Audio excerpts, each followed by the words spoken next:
Alright.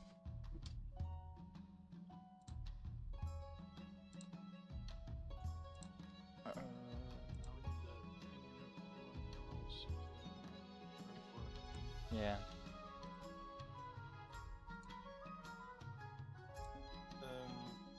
Can you send me the link? Someone else has got to be a Thugger Lad's voice. Currently setting up the stream, and then I will also immediately check how badly the delay is, because I put it on ultra low this time, so it shouldn't be like 4 minutes behind. But it doesn't want to show the stream on my YouTube yet, so that's amazing. Let me check if I have better luck on my phone.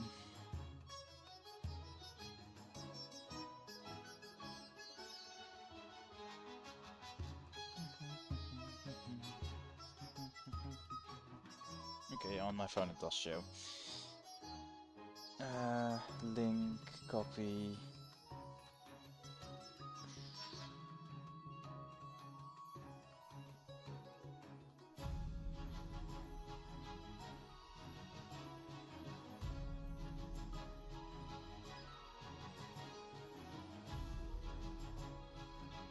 Go, and then I'll also grab Discord just to be safe.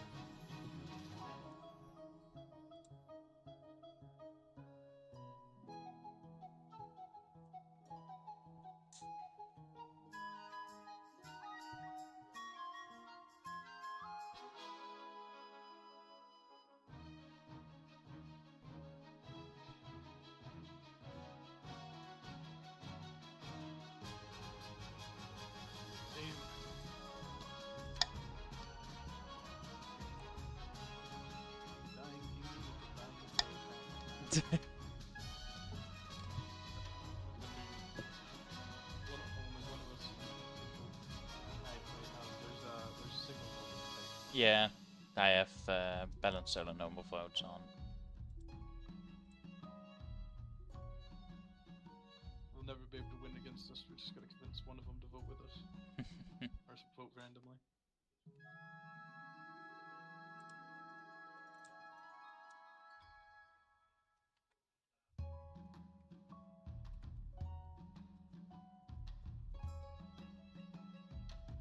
I'm also asking if Feraldin is up to playing again.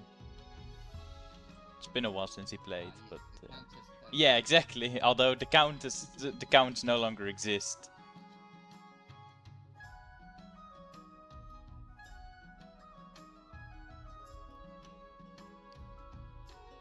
All right. Oh, great. Discord sound is fucked.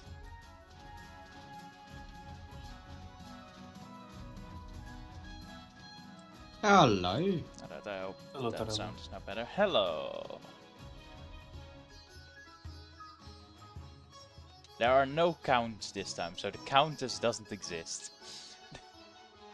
I'm not the countess anymore. Yeah. The kingdom went through a bit of a revamp, so... Because, well, as you might remember how fucked that kingdom ended up being. It wasn't so bad. Nah. Can you send me a link though? Wait, link to... Oh, you mean the code? For the game room? Yeah. Ah. Yeah, and I put the code underneath it.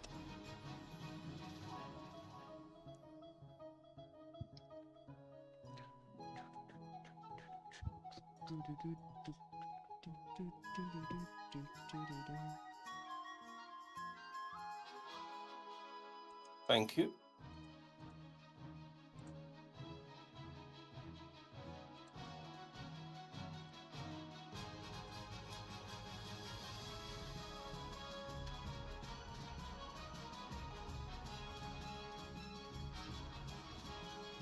Grandee of the South. Okay. Ooh, he's sovereign. Yeah, the South was a bunch of bastards last match, last session. Yeah. They have trade, faith, farming. Yeah, they were the religious people. I mean, nobody has an army, so I think the North might have a few men left. Let's see, who do we still miss? Oh, yeah, of course, Feraldin, but he's still busy playing League. Logging in, just give me a minute, I have to log into Steam.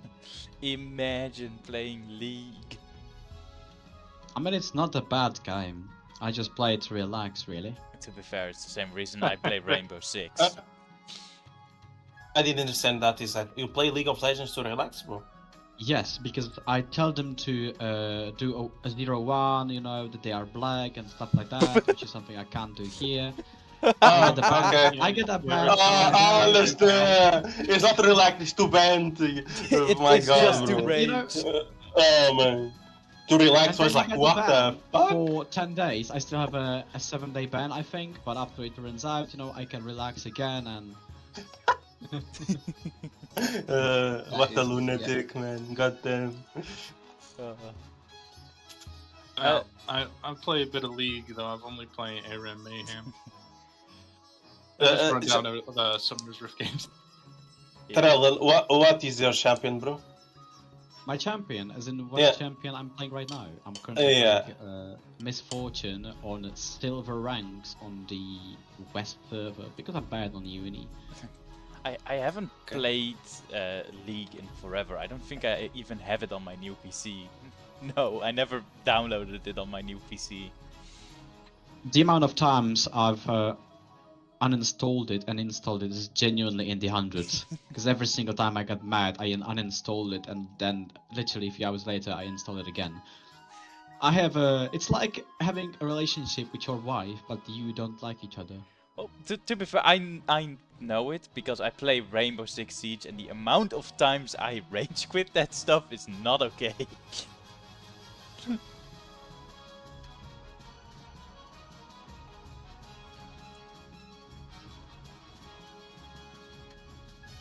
It's kind of cringe to rage quit. I just keep spamming. Well, I spam don't folks. rage quit. I rage, then the match ends, and then I instantly alt F4.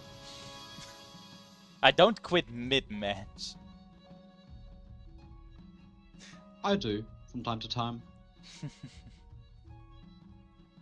The only But game I have... ironically, it's not the game itself that makes you mad, it's your teammates. Yeah, true. The game Yeah. itself is very fun to play. The teammates are a whole different ordeal. Especially when they play team. The only game I have Support. actually rage quit because I got angry at it was Star Wars Jedi Survivor.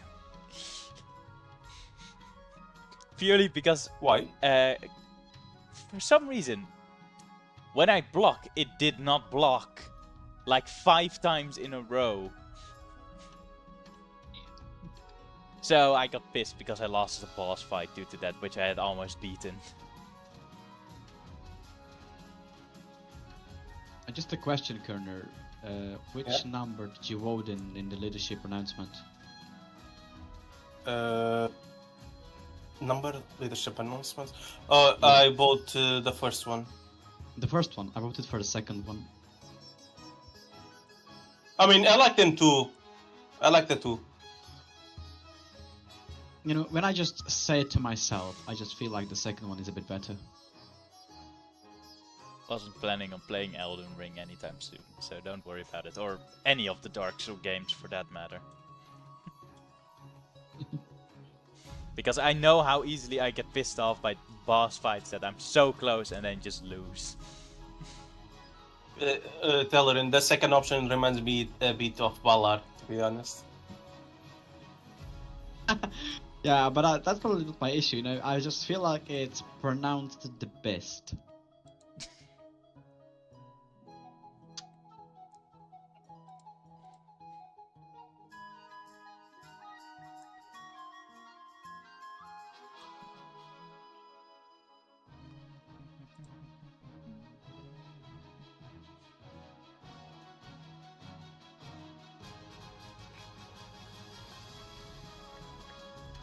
Already got upvote, so it's fine. Can my support fucking help me? Thank you.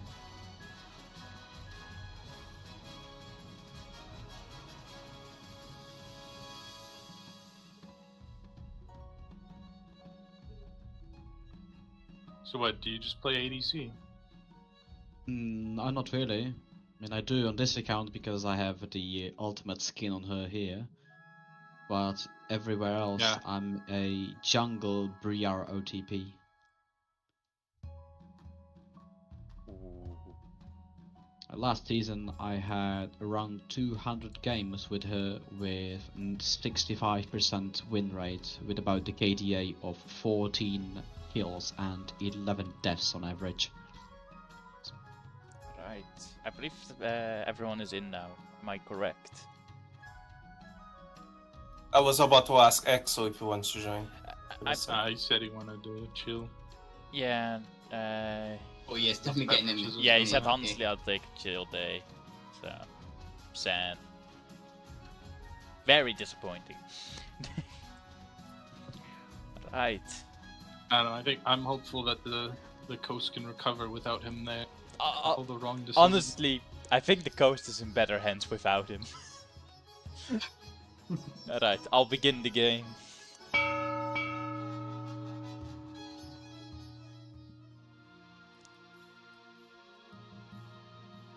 Oh god, I forgot how horrible the patricians were.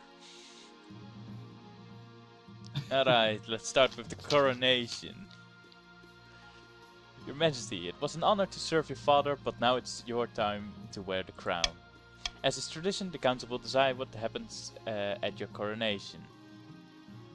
Should I get changed into my waterproof robes then? It may be for the best, Your Majesty. Shall we call the nobles in? Alright.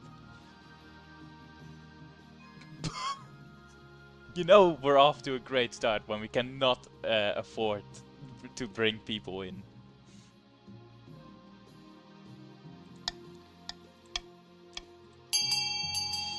We're not gonna be throwing me in the river.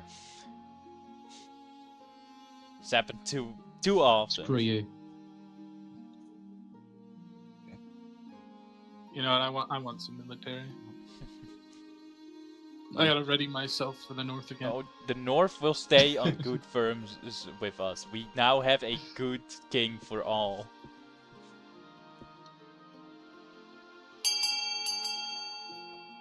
Right.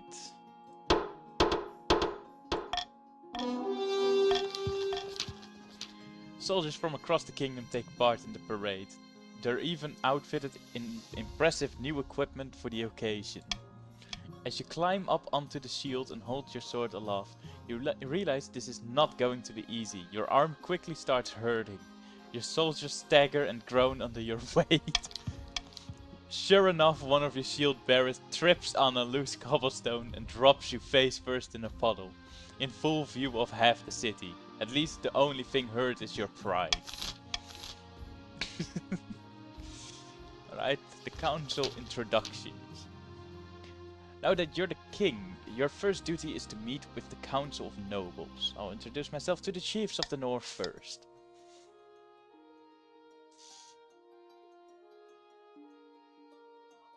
Oh, that's me.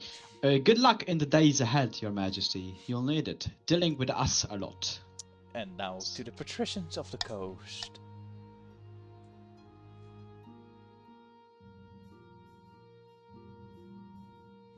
No mic, Mike. A pleasure, Your Serene Highness. I hope to see our kingdom prosper and grow wealthy under your reign. And the grandees of the south. May the ninth God bless your reign, Your Majesty. I trust you'll conduct yourself with honor and faith. And with that, the introductions are done. Why the fuck I look like a woman? You are a woman. Bruh. Wait, is he?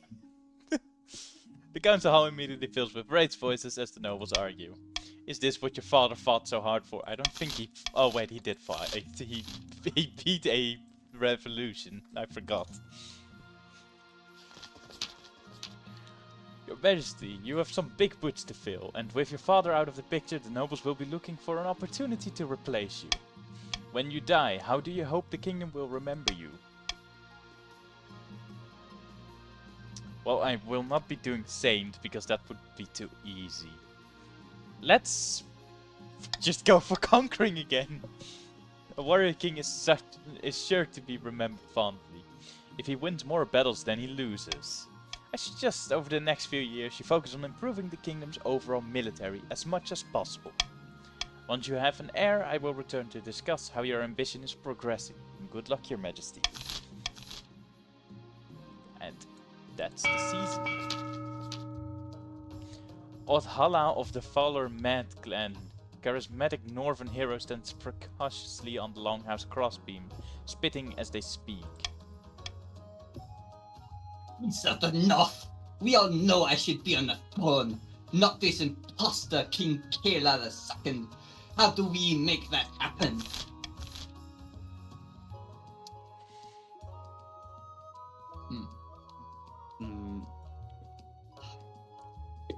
Against the king.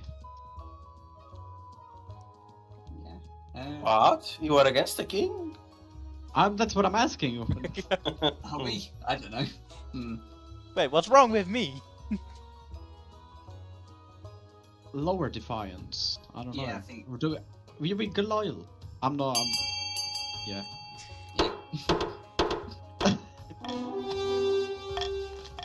The chiefs plan to swap the real king for a perfect doppelganger. First they must gain the trust of the spy master. To advance their scheme, the chiefs must keep defiance at 4 or less in 4 seasons. Ernesta of the Ifilgalad lineage, a sinister sovereign vintner, stands bathed in sunshine, droning on as in a daze. Who's gonna do the voice for Ifilgalad? I'll do for Ifilgalad since he can speak.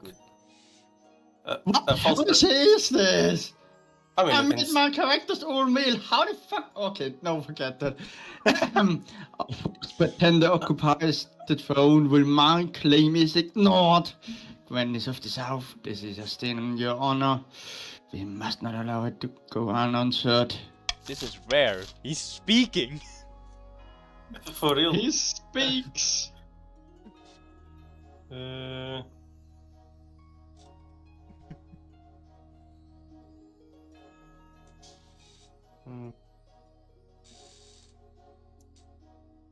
Cornelia, you lead.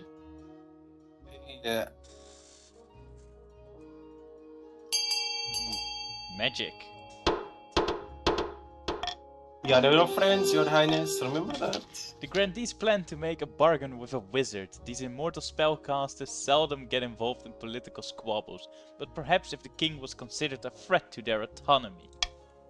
To advance their scheme, the grandees must raise authority to 5 or more in 2 seasons. Quintus of the No Mike clan, eccentric coastal political fixer, scribbles with a well-used quill on a hardwood desk, speaking calmly.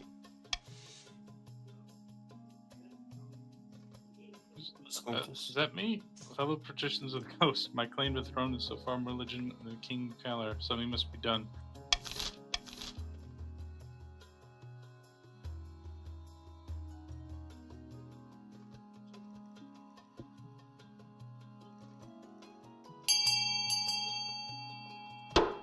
Just going for something simple.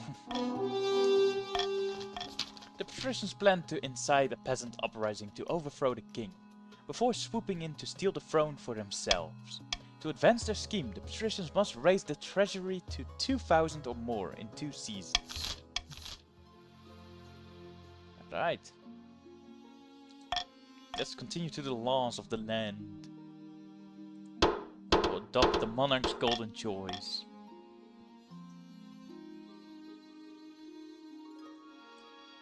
Is that... what does that say? Oh, avalanche. Avalanche. A devastating avalanche has buried a mountain village within my domain.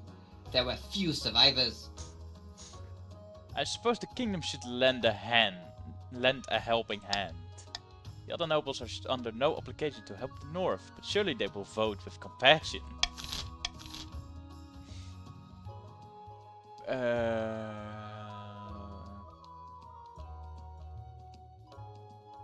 Hey, you want to make some money?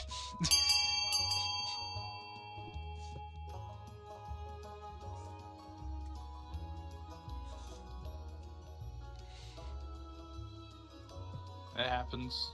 It's just part of life.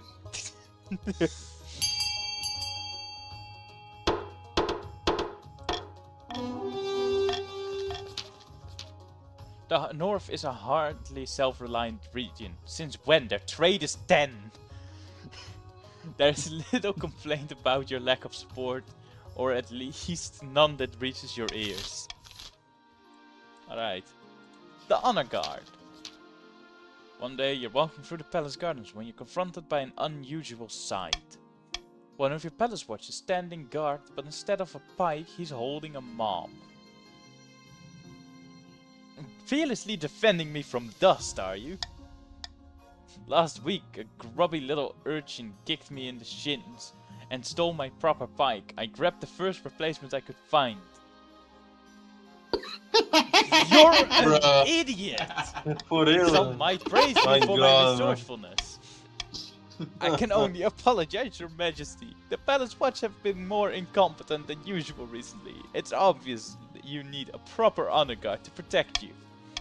But first, how can we improve the watch?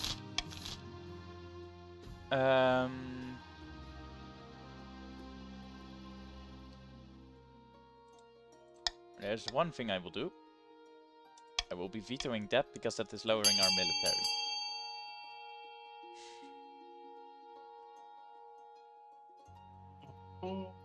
God, Mike holds so much political leverage.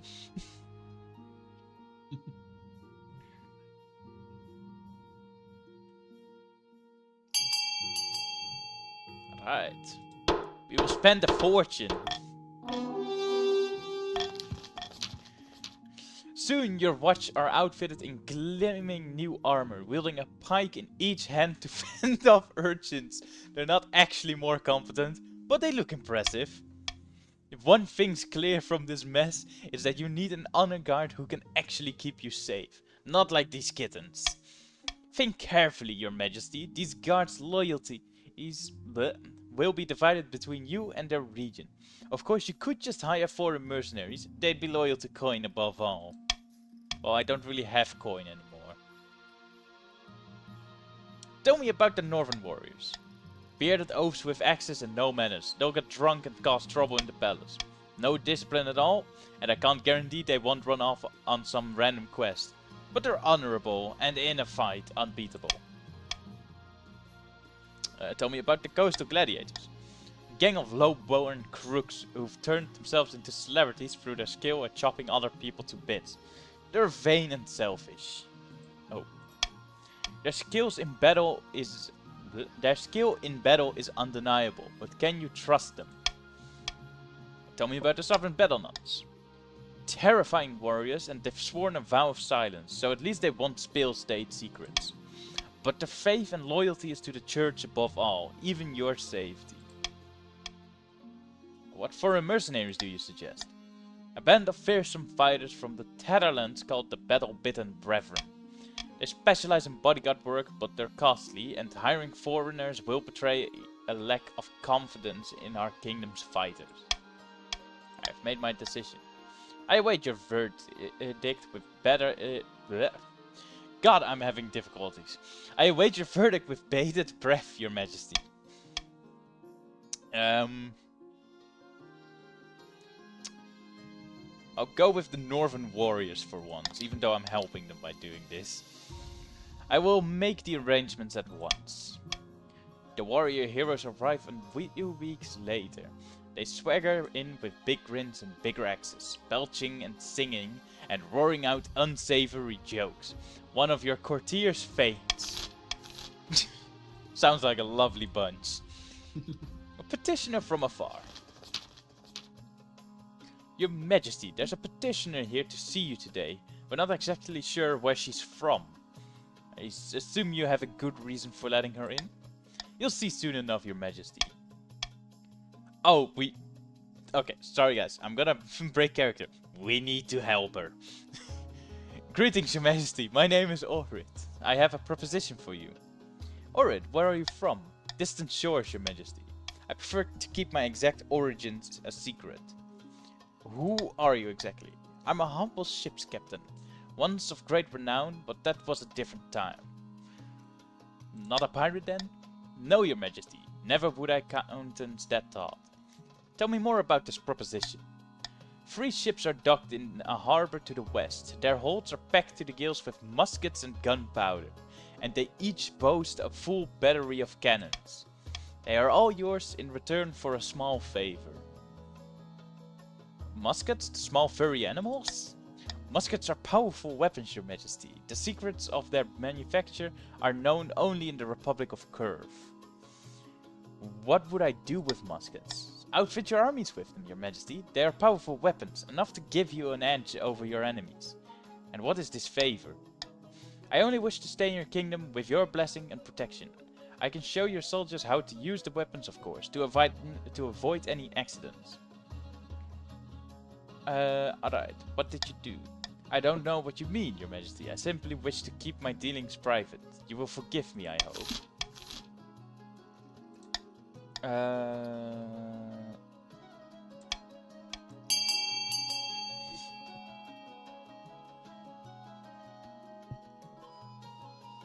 If you know what's best for the nation, you know what to vote.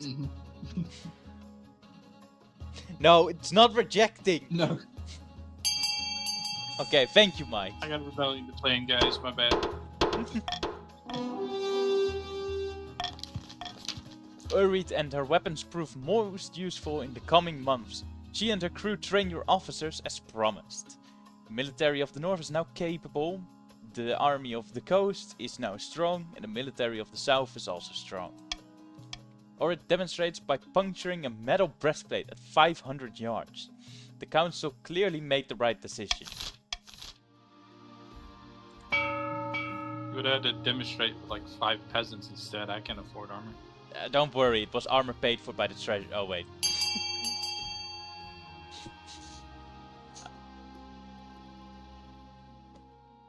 Alright, a bit away, people.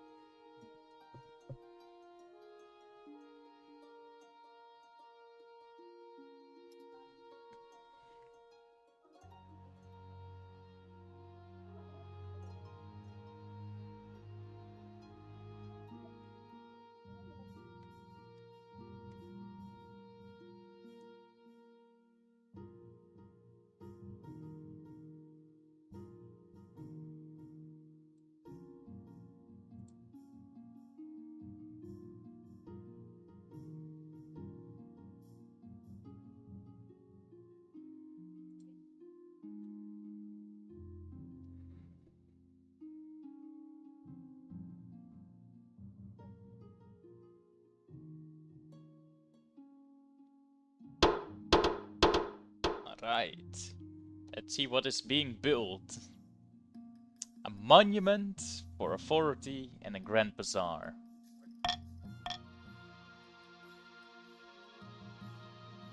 Oh no. Let's start with finding a spouse. Your Majesty, it's important you find a spouse sooner rather than later. I'll take the liberty of finding eligible candidates. What is your preference? Men, women, or do you not mind? Any. Thank you, Majesty. Damn. Thank you, Your Majesty. I'll send out messengers to the most influential noble families in the kingdom. Let's see what they have to offer. Look, man, I have to switch it up from time to time. Alright, let's go up here, because I don't want the bankruptcy. Your Majesty will recall the devastating avalanche that struck the north. Yes, I remember. A tragedy. It happened like last month. The avalanche uncovered an ancient stone door embedded in the mountainside. We suspect it may be one of our ancestors' tombs. Some locals pried open the door and investigated within. They did not return.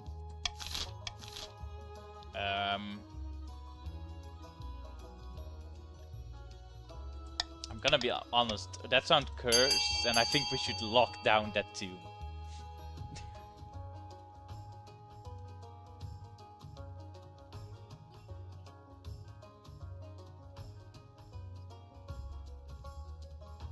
about the dead lie.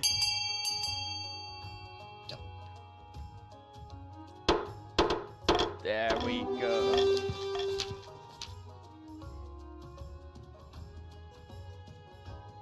This is the tomb of our ancestors, and we deserve to know what it's hiding. You are forbidding us from knowing our own heritage. Yes, exactly.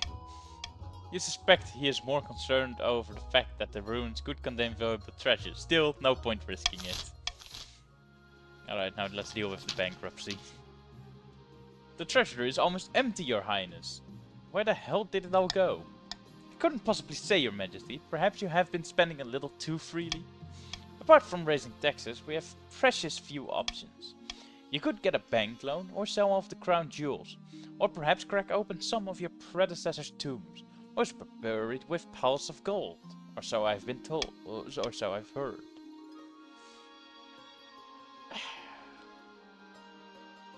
Well, we need a big loan to support the army. Yeah, but we also have to pay that back. I'll sell off some jewels. It's a humiliating affair. Selling off symbols of power makes you look weak and desperate. Eagle. Oh, look at this Tirara fetching, isn't it? Don't mind if I do. Yoink! Why are you a male now? Hey, check out this scepter. It's like I'm the king. Sorcery, Ferelden. Sorcery. Uh-oh. Hidden deep in the spider's web of alleys crisscrossing Phalluses is an old tavern. Somewhere in its hazy back rooms are a number of patricians, all deep in their tubs. Mike?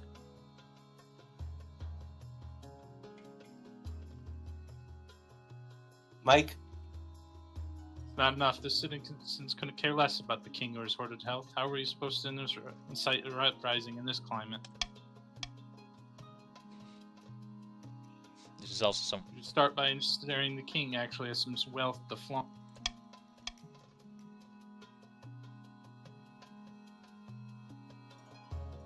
Shame the king seems determined to be destitute.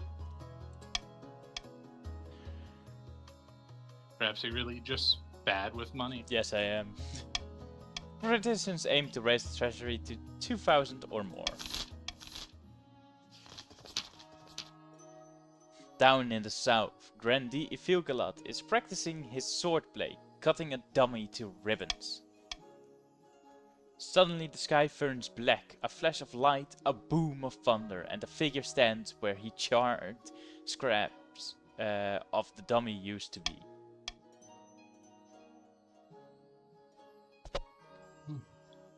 Damn, that's a sexy lady. Mm-hmm. I think that's a man, it's a wizard.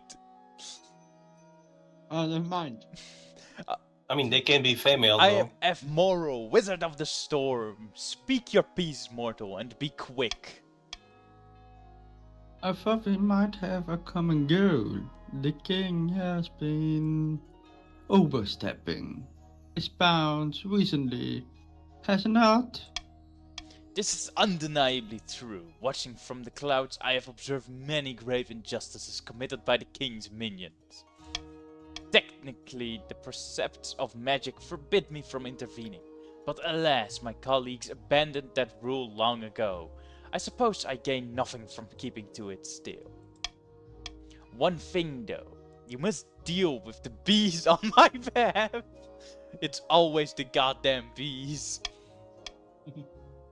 Did The you say bees?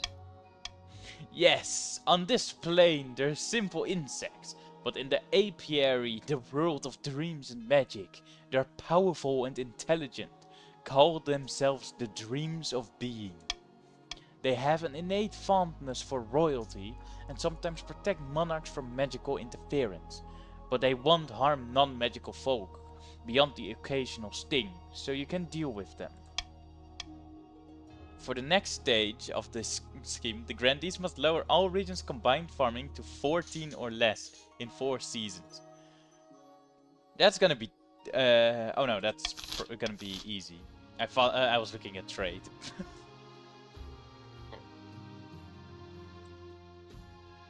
It's already 13 though. Why?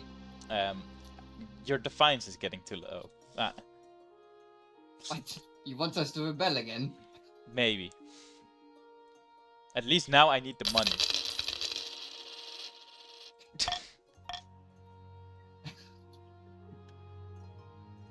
Oh shit, that's a lot of stuff. A ceremony of friendship.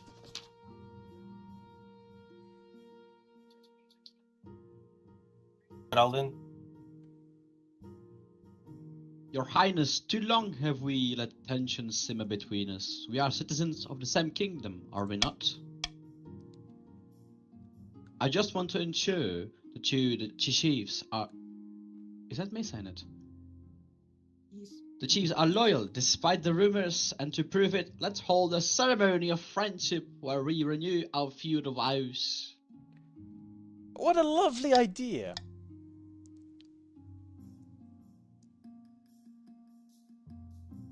It's basically a big party, followed by a renewal of our vows of loyalty. This is the chief's only affair, by the way. Other religions are not invited.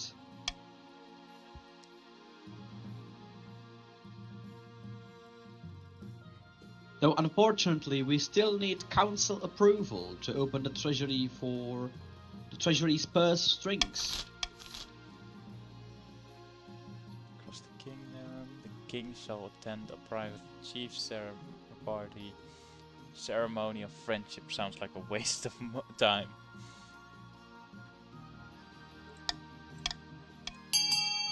Vote away.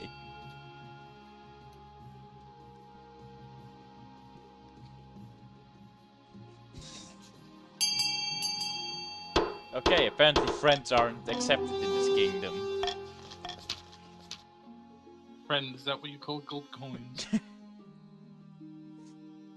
Mother of mountains, this was our chance to bring our kingdom back together. Shame on you all! Our kingdom has always been fractured. Eligible options. Let's see who I can get as a husband or wife. Or thing. I have found 3 potential matches for you. 1 eligible young candidate from each of the kingdom's 3 regions. Choose wisely. You'll be securing a powerful alliance. And a partner for life. To have and to hold. Don't forget. Indeed, your majesty. The Chancellor leads you to the Great Hall, where they've arranged 3 portraits on easels. For now, each is covered by cloth. Wait, I don't even get to meet them. There's no time for sentiment. You just need a match that befits your station and suits your political needs. They whisk away the cloth from the first portrait. This is Ulf, the firstborn son of the Northern Valor Mandclan. From what I've heard, he knows exactly what he wants and will do whatever necessary to get it. Strangely enough for a Northerner, he's an enthusiastic convert to the worship of the 9th god. He's an incredibly driven person by all accounts, gets up at the crack of dawn each morning and goes for a swim in a frozen lake. Not interested. Next. From the coast we have Camilla, the wealthy heiress to Lord Patricia No Mike's estate. She wasn't originally the heiress, but her elder sister had an unfortunate accident. Her interests are typical of the coast. Money, money, money, and making more of it. And apparently she has a dark side, though I don't know much more about that. I like the sound of her. Typical woman. And finally from the south, Adona, the eldest daughter of the Kurunir lineage. She's reputed to have an ego the size of the sun, but there's nothing wrong with confidence, right? She spends most of her time in the library, face buried in some books of ancient history. She's tried her hand at a number of ventures, though they all seem to end in disaster. Not bad at all. What do you think? Of course, by picking a candidate you'll anger the other regions, but you'll gain a lifelong alliance. I've made my decision. I will marry Camilla of the Coast. Excellent, I'll make the arrangements. A private exchange. The curve captain. Tell you what, our daughter's the best money can buy. The curve captain that you allowed to stay in the capital, the one who traded those weapons, she has been the cause of some concern. Nobles have complained that she has been rude and confrontational. She does not know royal etiquette after all. Worse, some suspect her of being a curve spy. Very well, I will have a word. You find Oreth pacing the halls, far from her assigned chambers. What are you doing out of your room? Thinking, is that a crime? It doesn't matter, I just have a lot to ponder. I am the king. Surely I can do something. She studies you for a moment, then shakes her head. I appreciate the offer, Your Majesty, but I must deal with this myself. Please excuse me. She walks away without another word, leaving you to ponder her secrets. Alright, that's another season over. Oh fuck. Back at the delicate Thalassian Tavern, the patricians have met once again, only this time celebrations are in order. Labor's getting rowdy, and it's all thanks to us. They know how much wealth the king's hiding. They're itching to get rid of him.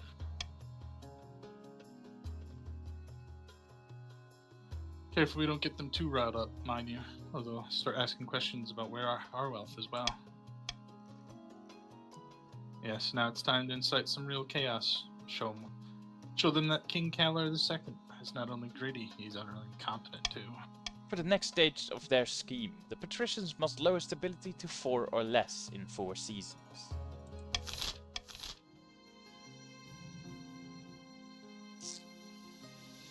I'll keep my votes.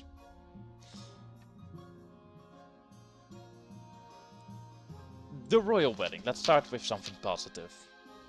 Your wedding to Camilla is naturally the talk of the kingdom. Nobles and peasants alike travel from across the realm to attend. For a week and a day, the capital is one giant party. Oh shit, moment, I need to check something.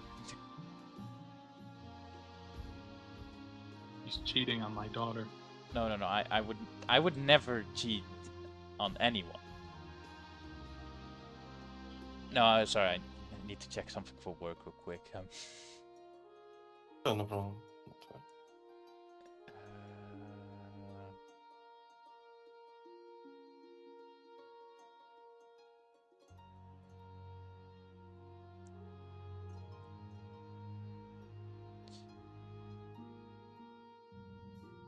Alright, sorry. It feels like you're the only one not taking part. Instead, you're getting ready for the ceremony. Soon enough, you're standing in St. Bertrand's Cathedral with Camilla at your side. Do you take this woman as your lawfully wedded wife?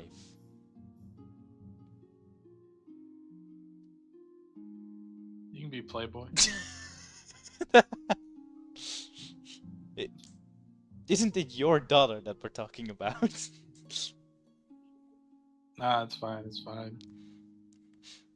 Just give me money.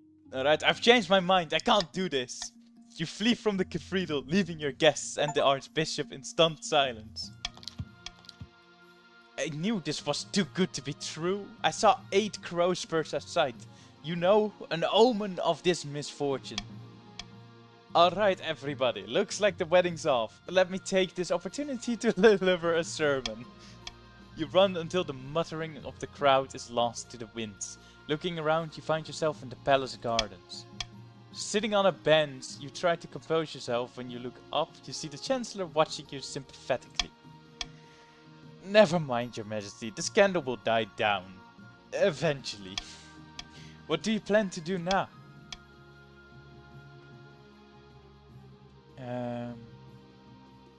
I will marry my true love, a low-born commoner. Oh, how romantic. The nobles will hate you for it, unfortunately. Good luck in the days ahead. You'll need it. Oh, we've got bounty hunters. Your Majesty, these good folk are bounty hunters representing the Republic of Curve, they say. King Kalar II, we greet you humbly. How may I help you? We are searching for someone, a fugitive. You might say, last we heard, she went by the name Orid. What kind of fugitive is she? The ships under her command are property of the Republic of Curve, as is their cargo. I don't know anyone by that name. Forgive us, your majesty, but we are not fools. We know your military is using the weapons she stole. I'm afraid she's under my protection. As we feared. Still, perhaps we can work out a deal. The Grand Pensionary of Curve is offering a large bounty for the return of this woman, and we are sure that the esteemed kings such as yourself would not risk drawing Curve's ire. As proof of our goodwill, we will even allow you to keep the firearms that were stolen. This man's feisty for a peasant. Yeah.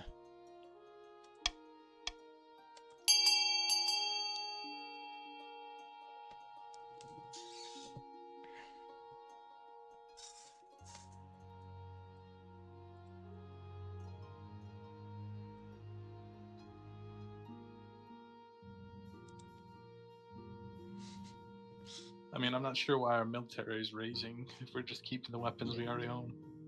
But I'll take it. Because we're also keeping Orid. We're paying them to then give them some random woman to take home. The bounty hunters do not take long to consider your offer.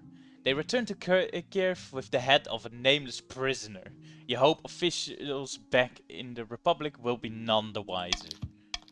Or it decides to stay in the kingdom, offering an advisory service to your navy as payment for sparing her. Perfect. A brand new harvester. Your Serene Highness, the scholars and the great thinkers of the South have invented a new farming implement. Some kind of horse-drawn machine that automatically reaps and threshes grain. They call it a wheat eater, and it's revolutionizing agriculture. Damn, the South now is a cornucopia. Would be of great use to us in the coast. Our farms are struggling to keep up with the demand, you know. Figalad.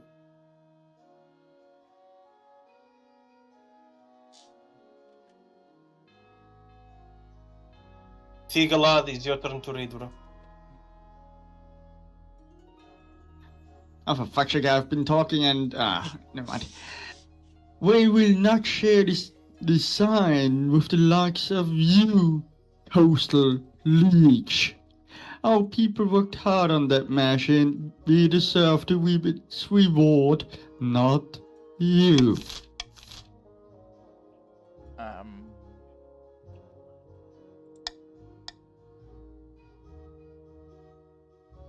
Compensate the grandees for the invention and share it with the other regions. That seems like the best choice.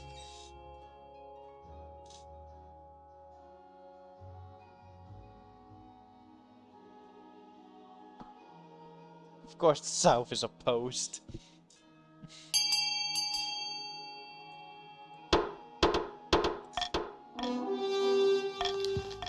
Well, they're opposed because only honest farmers are in our lands. Take your money and shove it somewhere else. Rewarded for their ingenuity, the grandees are satisfied, as is everyone else who produce brand new weed eaters for their farms at lightning speed.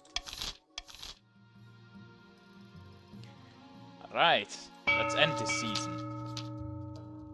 Up in the north, Chief Faller Matt II is hosting a grand feast at his clan hall. The gods are not smiling upon us, friend. We've failed to win the Surf Master's trust, and she still watches us with an eagle eye. How goes the search for our lookalike? Not well, I'm still looking. The best I found is a peasant with the wrong shaped nose and the wrong colored eyes and the wooden leg. Don't let that discourage you. Keep searching. Our doppelganger is out there, I'm sure of it. The chiefs aim to lower their defiance to 4 or less.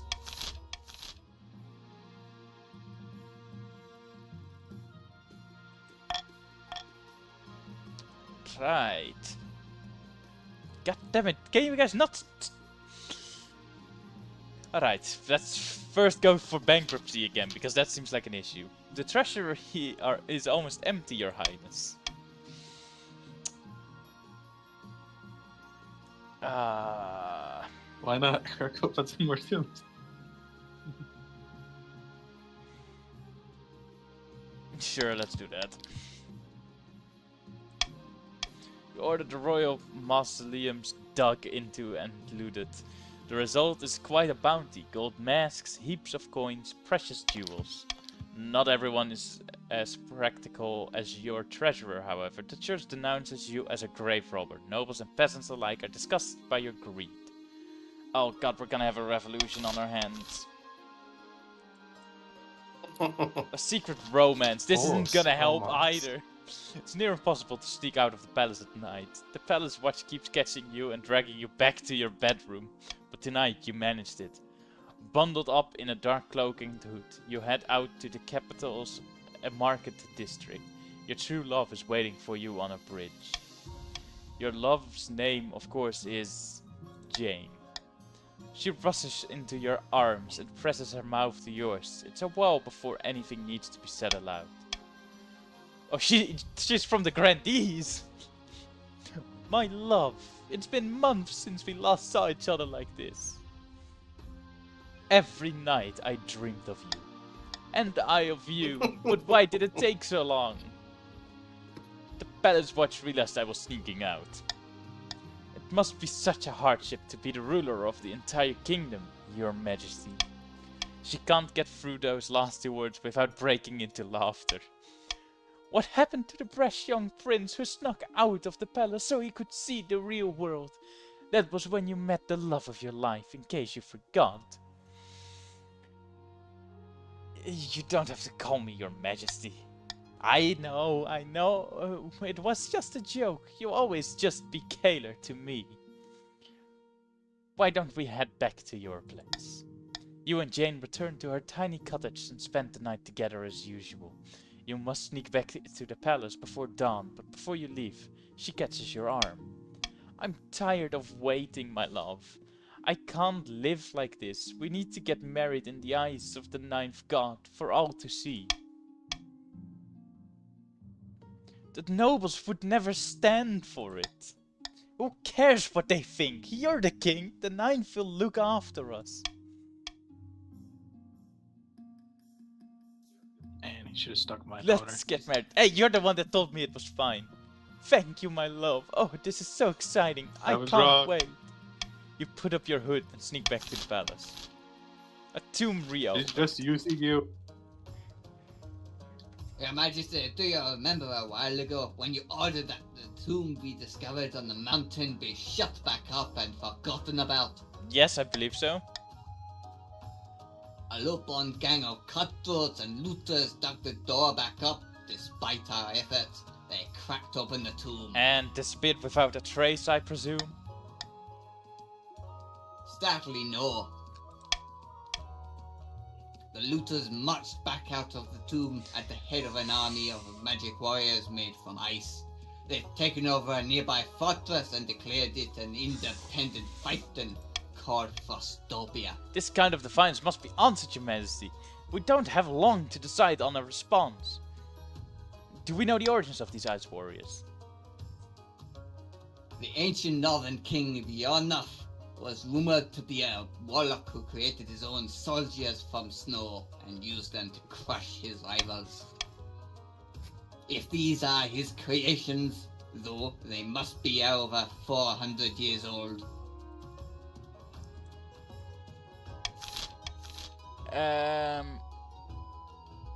God, we only have a 30% chance to beat them. If only we did it before.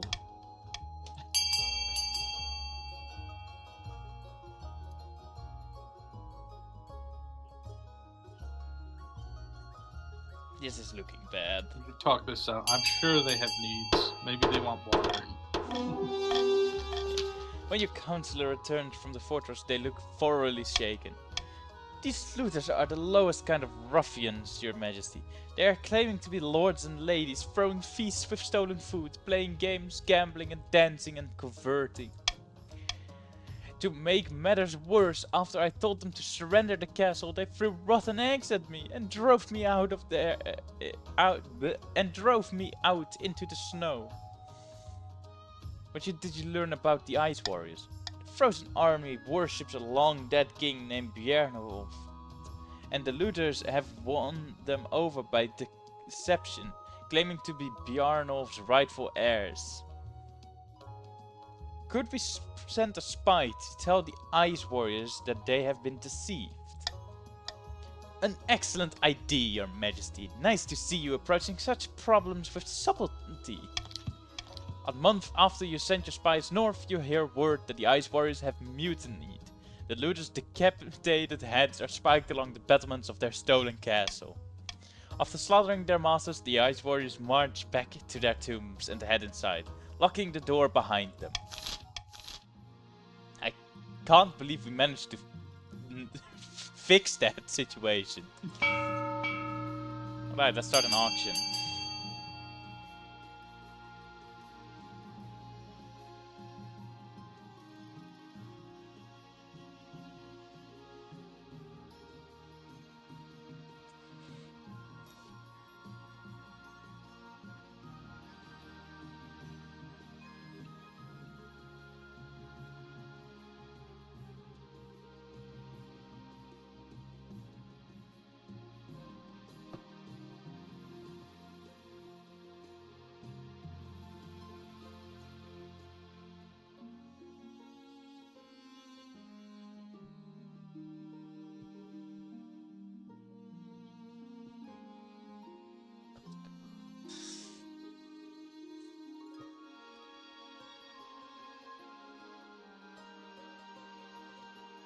Why are you guys betting over yourself?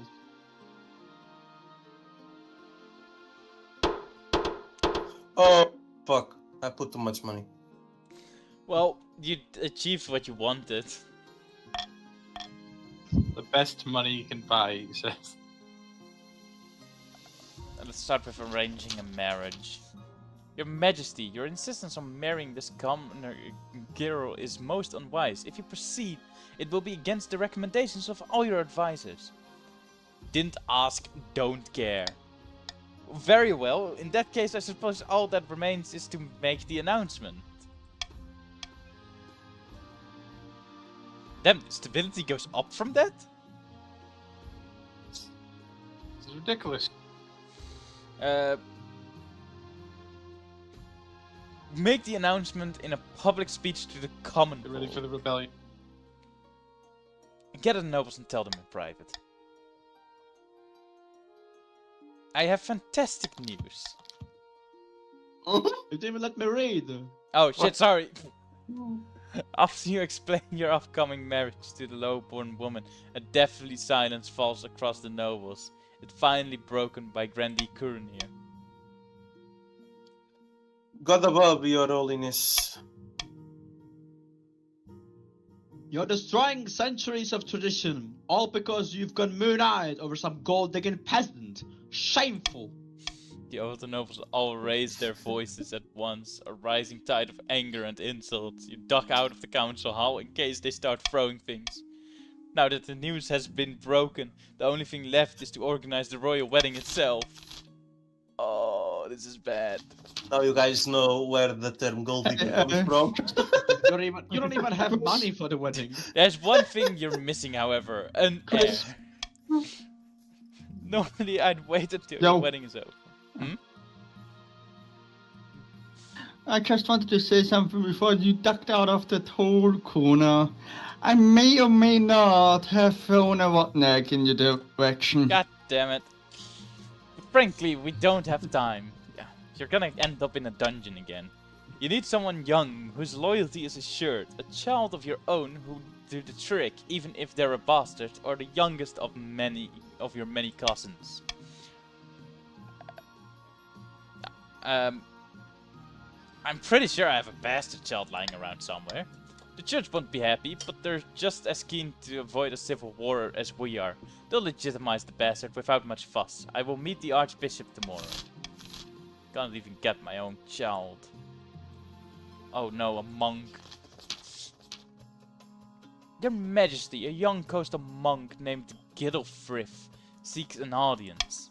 He's writing a book and has a small request. I can vouch for his seriousness. Show him in. Thank you for seeing me, Your Majesty. I'm writing a history of your reign, but research is costly. I was wondering if you might donate a little to support my efforts. Of course, my good monk. Future generations will thank you, Your Majesty. It was good of you to see him, Your Majesty. I can't wait to read this book. Oh, Giddelfrith is trying to write a complete history of the kingdom. I doubt it will be ready until long after we're both dead. Oh, great.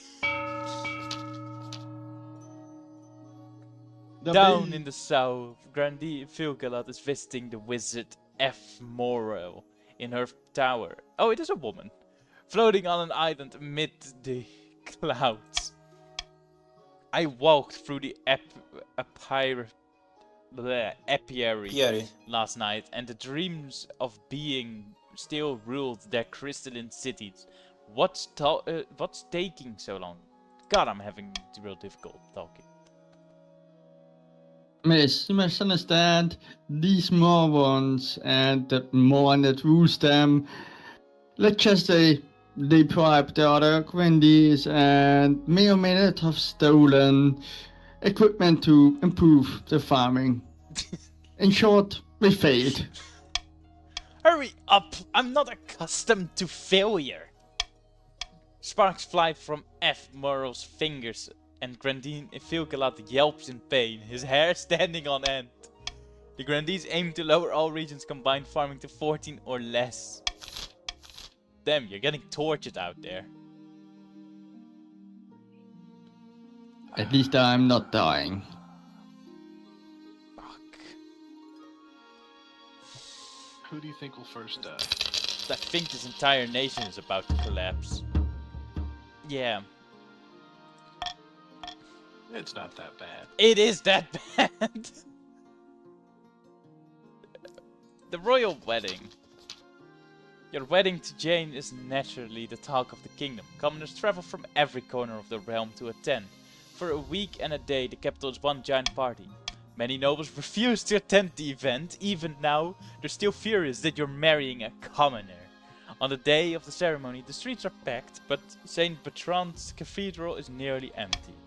But when you walk down the aisle to see Jane waiting by the altar, her face lit up by the most radiant smile, suddenly nothing else matters. Do you take this woman as your lawfully wedded wife? Yes, I do. And I pronounce you husband and wife. After the wedding, of course, there's a feast. And after the feast, a dance. At first, the nobles refused to speak to Jane, preferring to mutter among themselves about her low-born status. But then you glare at them, and one by one they shuffle forward, and offer their sullen congratulations. By the time you find yourself alone with Jane, it's past midnight, and you've never felt more tired. So here we are, at last, married, after all those years of sneaking around. Can you believe it? I knew everything would work out for the best. So did I. What did you do to get the nobles to agree to this? They hate me now. Well, I love you. And I'm the queen consort now, which means I am far more important than they are. Care to join me in bed? No time like the present, eh? She swigs back the last dregs of her wine and leads you to bed. Wow, that's a lot fancier than my old cottage. The seeds of rebellion.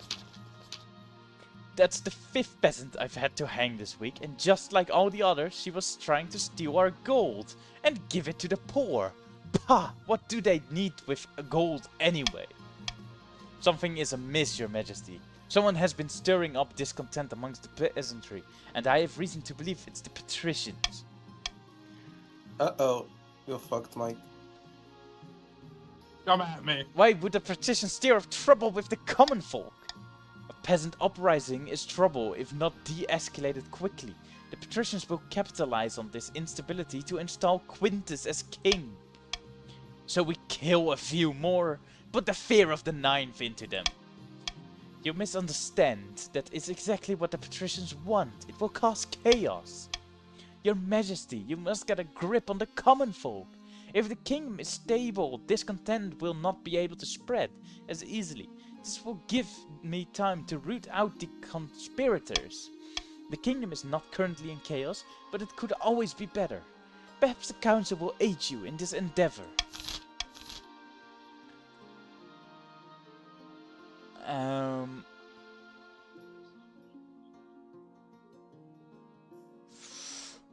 Fuck.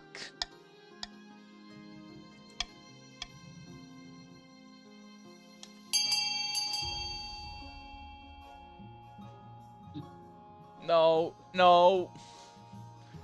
Why are you doing this? You're gonna bring a filthy patrician to power. How dare you? And so Don't they do. dust Day and night, your unrest nation. breaks out in the capital. Hundreds of city watch are killed, all while the council sits on its collective backside. For fuck's sake. Fuck you, Feraldin. Oh, an exotic plant. Grandee Ifilgalat strides into the council chamber, brandishing a clay pot from which grows a long leafy plant with floppy yellow flowers. Your Majesty, our expert farmers have discovered a new kind of plant you might not believe exists. I thought you might like to name this poor new discovery. Royal Ivy. Fabulous, Your Majesty. This stuff grows wonderfully fast. It tastes horrible, but the farm animals don't mind. I suggest we grow it to feed the pigs, the cows, the sheeps, you know, livestock feed. Or perhaps it would make a nice addition to the palace decor.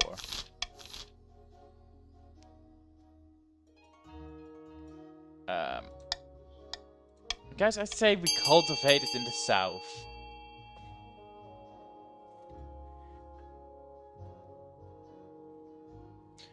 You guys, that's not gonna help you.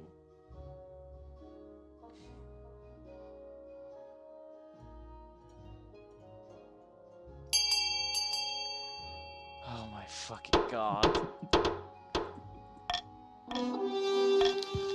You're Not fucked. all Grandees are happy about their royal ivy being uprooted and put in the capital, but Grandee Filgalat is grateful for the cash. Meanwhile, royal ivy quickly establishes itself in your greenhouses, along your walls and occasionally creeping into your windows. Oh, this nation is constant fucking chaos. Back in the coast, Lord Patrician No Mike has met with his co-conspirator once again. Wine is being passed around in good measures, but there seems to be little cause for celebration. It's no good. The citizens are losing momentum. If we don't keep up the pressure, they'll go back to living their normal lives in peace. Blah. Lazy good-for-nothings. Can't even get them off their backsides for one measly revolt. We have to keep them unhappy. Don't allow the king time to stabilize. The Patrician's goal is to lower the kingdom's stability to 4 or less. Alright.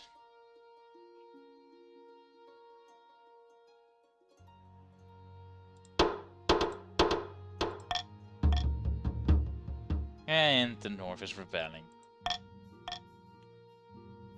Of fucking course. At long last, the chiefs have reached their boiling point. You are confronted in your throne room by Chief Faller Mad II. His tattoo seeming to shift in the light of the braziers. I'm gonna get beheaded again.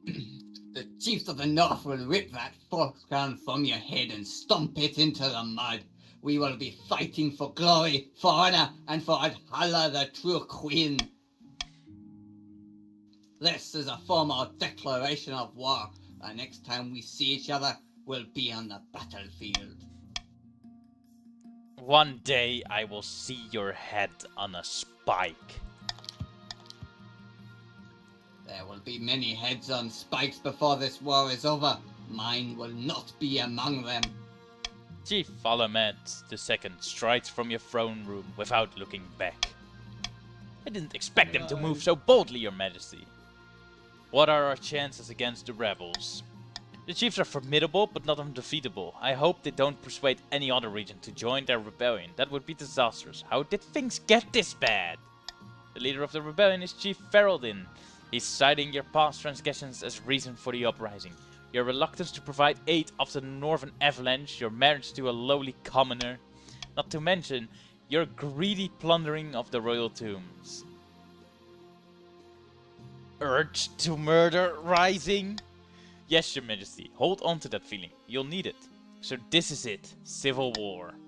That's right, Your Majesty, the kingdom is divided. There will be a lot of death and suffering before all this is over. I can't wait, I'll go dig out the trebuchets. Why is it always the north? The rest is being normal, at least for now. Normal. Have you seen the south? They're not revolting, at least. The royal ivy in the royal palace has taken on a life of its own since its planting, sometimes curling around the arms of your throne. At least it's something nice to look at when you're under stress. In fact, the scent of the blossoms gives you and the palace staff a great deal of energy in these troubled times. What could go wrong? Oh god, is it fucking drugs? The opening strike. Too long have those bastards in the Crown Lands held us down. Too long have they called us beheadings and mocked our way of life. Aye. Now is the time to take up our axes and fight back. Morgana is with us. We'll burn their churches and string up their lying priests. Aye. Now I ask of you, brave chiefs of Free North, where will we strike first? We can launch a preemptive strike against the Parthians to cripple their military capabilities. If we suspect the grandees may join our cause, we can call them to war. They'll be more likely to join us if the king's authority is low.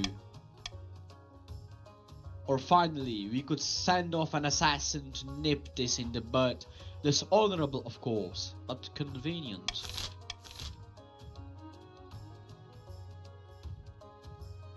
I think we called the grandees. It's already gonna be over, honestly. Because the patricians are gonna get their uprising. Will they? Yes, stability is 4. Because you guys rose up. Oh, The chief attempt to smuggle a secret message to the grandees, but your watch intercepts it and brings it to you. You scan the letter, It was muttering under your breath 90%. at the audacity of the rebels to court your loyal grandees. I have them boiled alive in troll snot. You read the message aloud at the next council session in a mocking voice. The grandees laugh uproaring, especially after you shoot them a particularly stern glare. Grandees? No.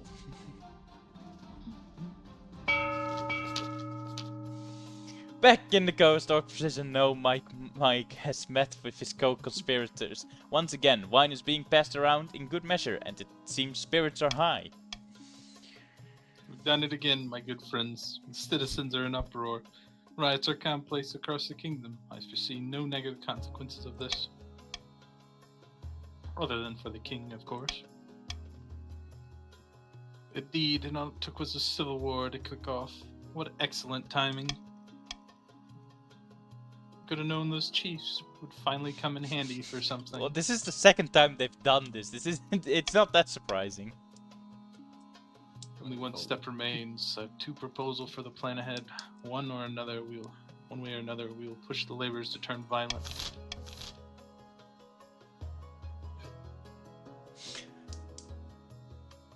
Both suck for you, honestly.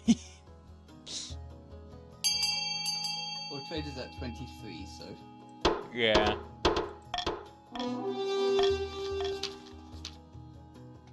Diabolical. Why you might even call it evil. No, it's for their own good. When you think about it, everyone will be better off with me on the throne. This final push will ensure the king soon has more than one revolt on his hands. Yes, and once he's forced to sue for peace, I'll be right there, ready to step in and negotiate. For the final stage of their scheme, the patricians must lower all regions combined farming to 15 or less. Oh, that's one more than the south, but the south is going into rebellion as well. Oh my god. Don't worry, Your Highness, the coast is always loyal. I hope.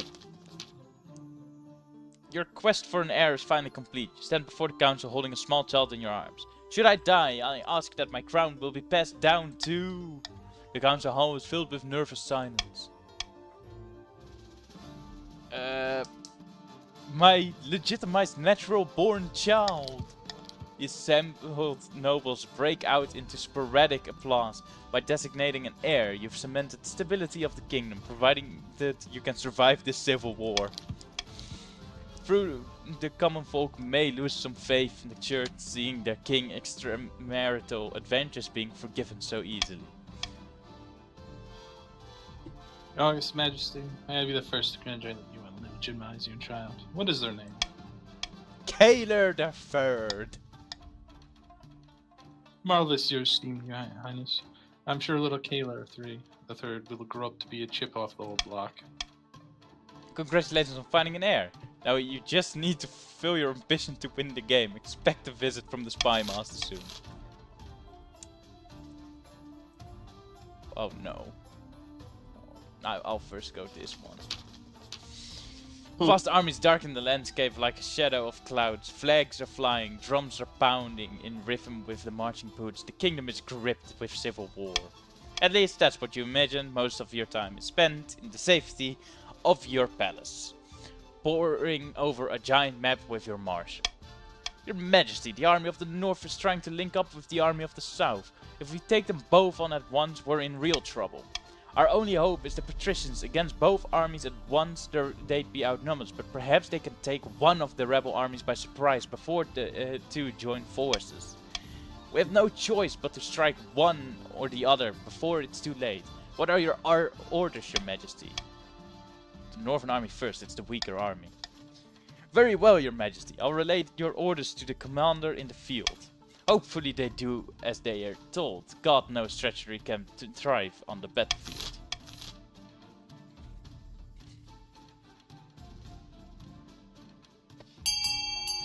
Oh. The whole city holds its breath. You stew in your palace waiting for your marshal's return. Finally she burst into the throne room, drenched in the blood and sweat of battle. Marshal, report! At dawn we drew up in battle formations. It's all very orderly at first, Your Majesty, but after the trumpets blow and the cavalry charge, it's nothing but blood and screams. As battles go, it was a hell of a slog. Much blood spilled on both sides. When it ended, even I wasn't sure who had won. But good news, the patricians were victorious.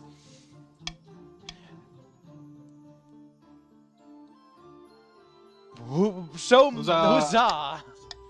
This is only the first battle, Your Majesty. We haven't yet won the war. The northern army is scattered all over the countryside. It will be months before they can regroup. But now our armies are tired and the grandees are still out there, raring for a fight. We can only hope our luck holds out. It will all come down to the next battle, Your Majesty. The fate of the kingdom hangs in your balance. I'll lead the troops personally this time. I must advise against this. You'll be in great danger, and inspiring as your presence may be to the troops, your death or severe injury would destroy the morale completely. No, I'm sick of waiting around. Very well, your majesty. I will prepare your armor and horse. We ride at dawn. Okay, time to ride to my death. More treachery. Dire news, your majesty. The south has sent a battalion of their finest soldiers to support the chiefs in the field. Have they turned against us? Afraid so. The grandees have formally joined the rebellion, declaring you a tyrant. They're citing your past transgressions as reason for the uprising. Your greedy plundering of the royal tombs, your marriage to a lowly commoner. I won't lie, your majesty. The odds are stacked against us now. Oh, no. At least I still have the patricians with me. For now. Yep, your most loyal vessels. Well, guys, since we are teammates now, do we just increase the military? Yes. Oh, actually, we Yeah, can't. that's decreasing. Low. But please, decrease it. It will definitely help you. Decrease stability, I guess. Prison. True. That's where I will lock your lords after this goddamn civil war. Just put it up to 500 and make can't now he can't go over it. And we can choose something else as well. What do we want something Farming else would to be pretty good. It would We could advance your learn plot. it to be- lower farming? No, that's what green wants, to lower farm. Well, that's what you guys want too. Yeah, but they're currently in a rebellion, so yeah, they true. don't want that. Well, after they rebel, they can win the plot. Well, I think No, because if green gets it, green is victorious. Your Highness, do I need to swap side? No, I'm sorry.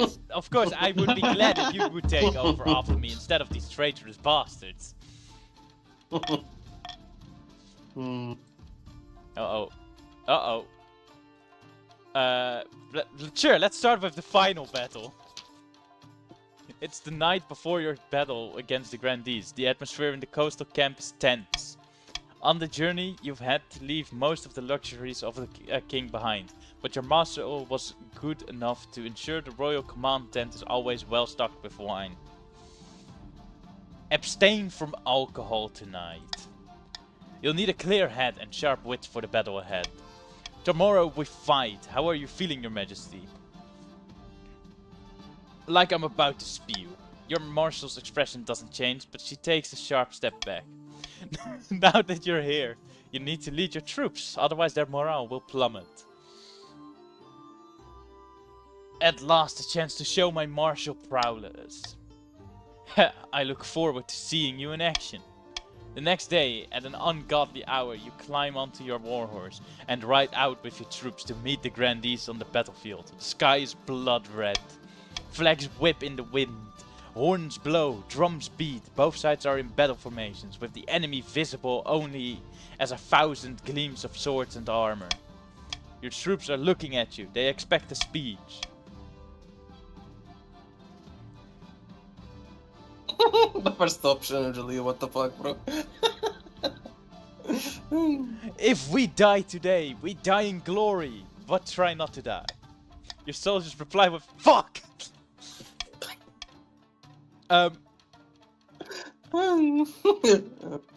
Hang back with the archers. Rather than risking your neck on the battlefield, you decide to hang back with the archers, close enough to the action that people can't describe you as a coward, but far enough away that you're probably safe. You watch the battle from afar, your heart beating in your ears like drums, troops clashing back and forth across the churned, blood-soaked mud, clouds of arrows dropping down, soldiers dying in seconds. I got 40%. All you can do is watch and hope. Yeah! Yeah! Oh my god! The battle lasts for What the hours, fuck? and then in an instant it's over. The ghost I need to dance. really go to a casino, man. I'm gonna win everything with these odds. Jesus. Damn it. The battle lasts Man, I for think it's my hours, luck. and then in an instant it's over. The Grandees are running, and instead of fighting them, your soldiers are cheering and chasing them down, and shoving swords into their fleeing backs. Hoorah! Your marshal appears at your side, still astride her horse, a fierce grin on her blood-speckled face. Victory! Glorious victory! We did it! She claps you on the back. We did it! After the battle is won comes the bloody unpleasant business of hunting down and killing the enemy before they can regroup. Their screaming faces will haunt you for a long time. And after that comes the celebration. Your soldiers rampage around camp, drunk and singing, happy to see another nightfall. Meanwhile, you and your marshal retreat to your tent to plan the next move. This calls for... No, I can't shake the feeling that we've missed something. No need to fret, Your Majesty. Everything is perfect. Your Majesty, we received word from our scouts. I don't quite know how to say this. Spit it out, damn you! Yes, ma'am, Your Majesty. The chiefs must have had reserve troops we didn't know about. The grandees were distracting us while the chiefs sent a regiment into the Crown Lands. 9 for buff. We've won battle after battle, but the war still hangs in the balance. They'll be outside the capital in a matter of days, but what do we do? We must prepare for a siege. We've got a lot of work to do. Build up the capital's fortifications, stockpile food, train up our citizens' militia. But don't worry, Your Majesty, this is the last-ditch ploy of a defeated enemy. We need to outlast the siege and the patricians will come to our rescue. I really fucking hope so. The sparkling energy brought by early royal ivy blooms has been replaced with a fever that hits the entire palace. Indoors the air is thick with its heavy scent. Sweat pours from your brow like a waterfall. When servants open the window, leaves and stems crowd inside as though hungry. It's afflicting Jane too. Both of you feel absolutely dreadful. The scholars of Quivel University investigate the leaves and flowers of royal ivy, and it becomes clear that it's responsible for the sickness. When the fever hits the marshal too, she's laid up for a week. The troops suffer in her absence and she struggles to catch up when she returns to her duties. But in a strike of good fortune, the royal ivy is affecting the southern troops too. Your scouts report that they're in a poor state as a result. Eventually your fever passes and the tendrils of royal ivy die back in the palace. Hopefully the whole thing will become a distant memory. Fuck's sake. The opening strike of the south. My dear grandees of the south, thank you for joining us in our righteous war against the King Tyrant Kalor the second? Second. Yeah. The Night God called upon us to join the fight. We saw that your cause was righteous. Of course it is. Now before you commit your troops, you must decide where to direct your opening strike. We can launch a preemptive strike against the Parthians to cripple their military capabilities. If we suspect the Parthians may join our cause, we can call them to war. They'll be more likely to join us if the king's authority is low. You could also call upon the Turks to condemn the king. Or finally, you could send off an assassin to whip this in the butt.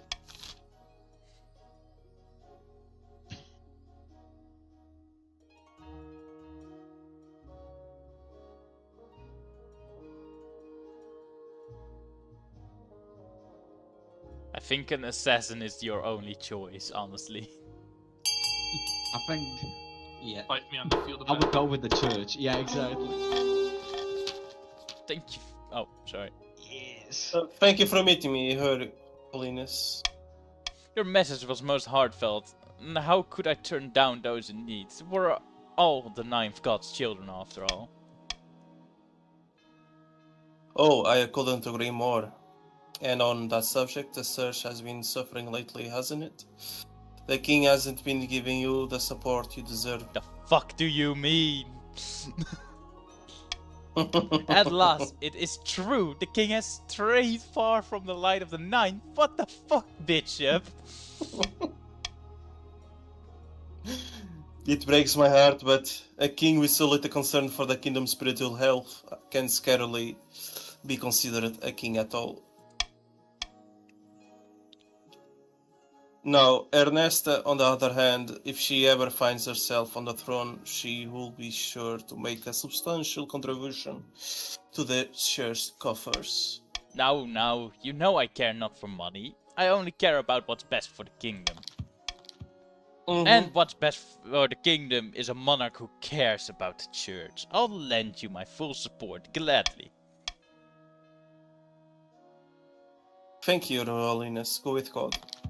Faithful followers of both the Ninth God and the king are thoroughly shaken by just officially throwing their weight behind the rebels. Their loyalties are torn in half. Chris, you're starting to Thousands get of nervous, soldiers bro. desert to join the rebellion, fearing for their souls.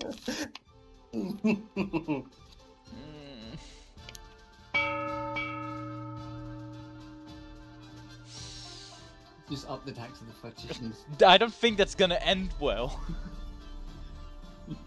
He doesn't even have any money. Give me money. You should give me money. Yeah. Nice. Good play.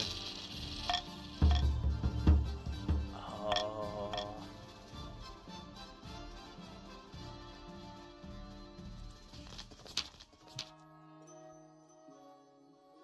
By the 9th, our soldiers are freezing to death and never seen such a harsh winter. We need to do something about this soon, or the king will tap us with a sword hilt and shatter us into 1,000 pieces. But if you pull out now, it will give the king and these loyalist scum a chance to recuperate.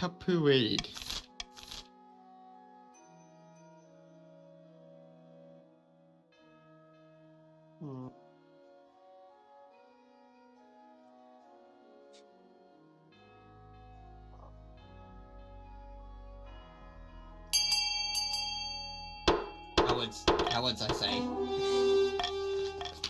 There is nothing for it. The southern armies pull back to the south to recuperate. The chiefs are none too happy about this. Some even see it as a battlefield betrayal. At least they maintained the siege during the southern retreat.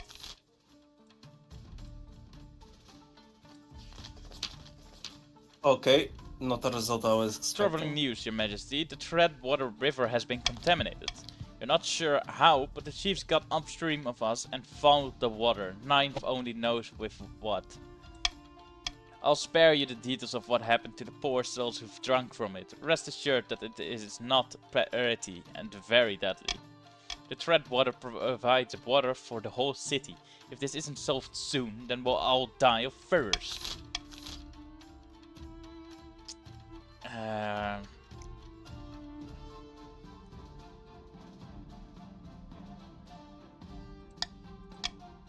I'd say we build a dam.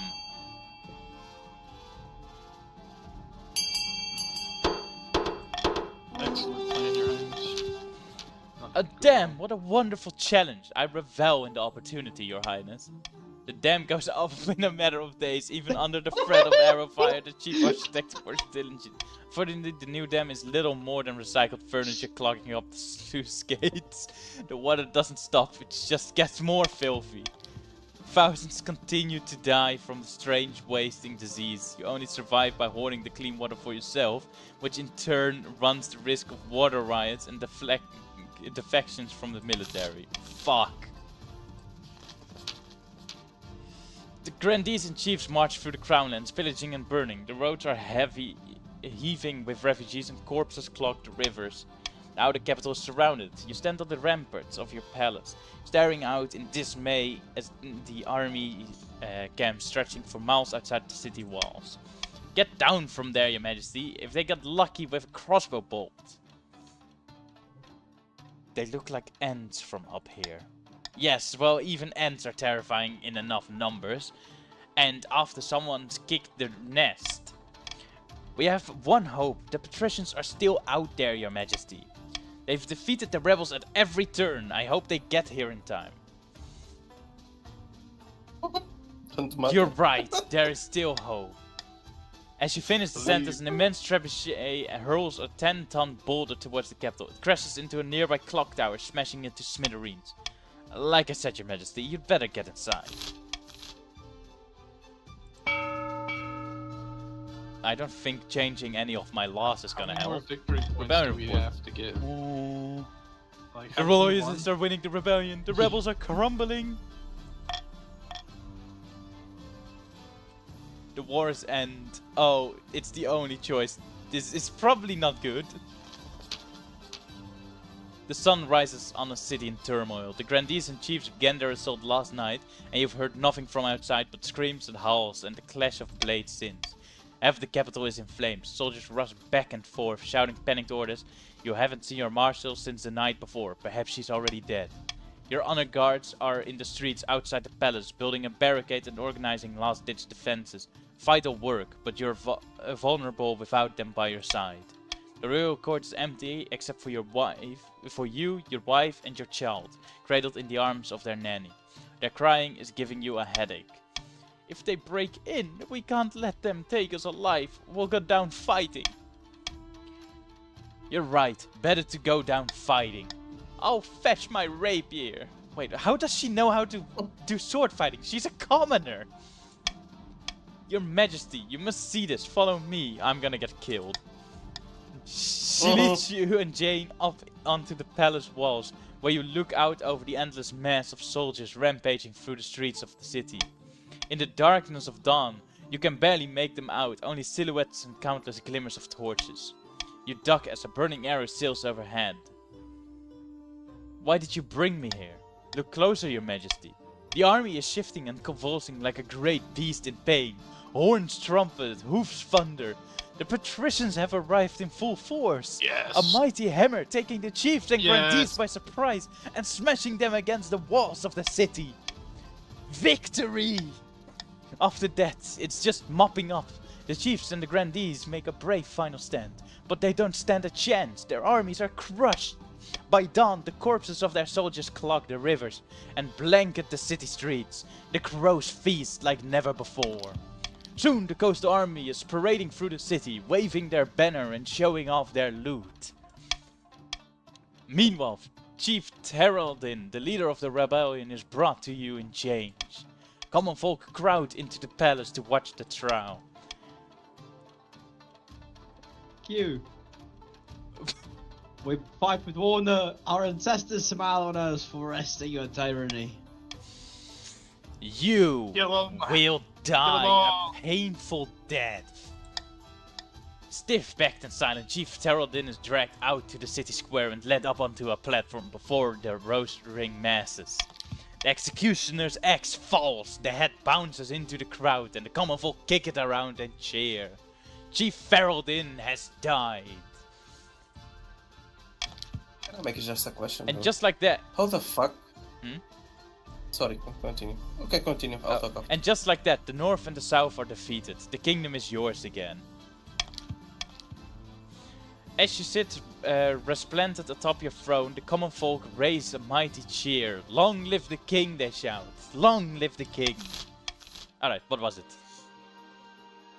How the fuck? When petitions had 2 points in military, have 5 or some shit, and the blues had 4, bro. How the fuck that makes The sense, reason is bro? because we Yeah, were I already think at max points victory already. points. Yeah, we had max victory points, and I guess maybe if you guys hadn't retreated, you would have been able to try to get some more victory points, but I might have just won there regardless. I mean, the king was literally just lucky.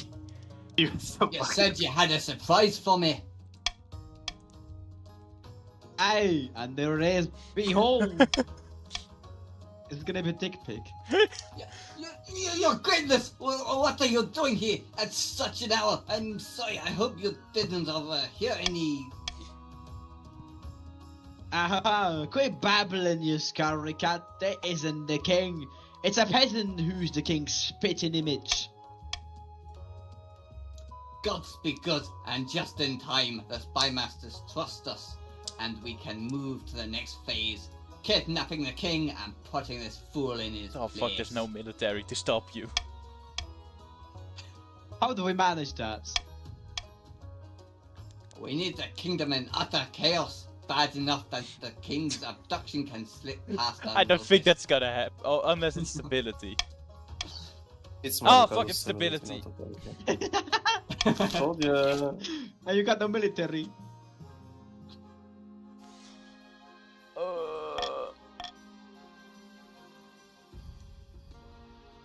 Yeah, my ambition is gonna get changed again. You said you wanted to be a conqueror, but so far you've done a dismal job of it. kingdom's armies have never been weaker. You're more likely to be conquered than a conqueror. Your current ambition isn't working out for you. If you want to stop the nobles from overthrowing you, you need to pivot. Change your image. My advice would be to infiltrate each region with loyal spies. Defeat their schemes with schemes of your own, but your other advisors have other ideas. Your Majesty, if you help us spread the zeal of the Ninth God, the Church will lend our full support with the backing of the Church. The nobles wouldn't dare move against you. The common folk are sleeping giant, that even the nobles are afraid to wake. If you become beloved by the peasants, the nobles won't dare overthrow you for fear of revolution. Don't listen to the rest of these fools. Have you heard of the Scepter of Sages? It's a lost artifact forged by Queen Alma the Wise. There's a legend that any king who recovers it will rule over a golden age.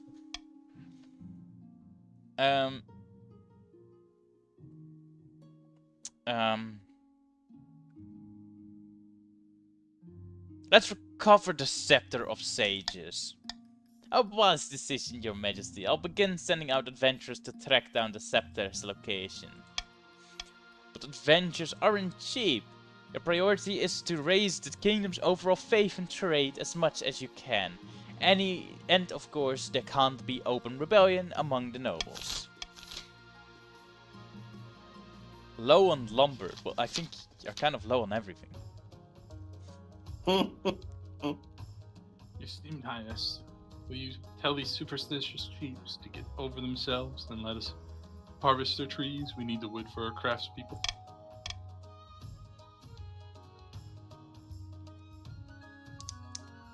I've told you 1,000 times, Lord Patrician, that forest is fairly haunted. You'll damn us all if you go logging there. But you sold us a logging contract and said the contract has no solutions for haunting. Thank you. Your Esteemed Highness, the chiefs won't be allowed to wiggle out of their commitments. Well, can't be allowed.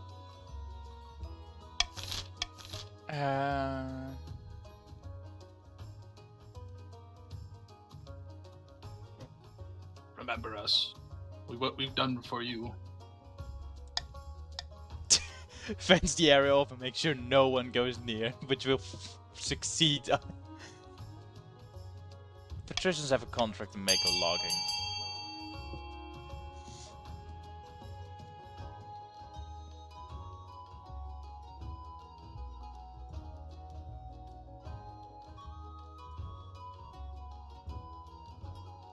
Is no one else gonna vote?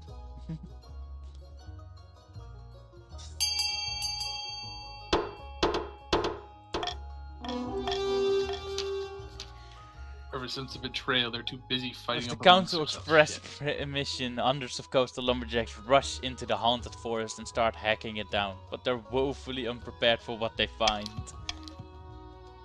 Fuck!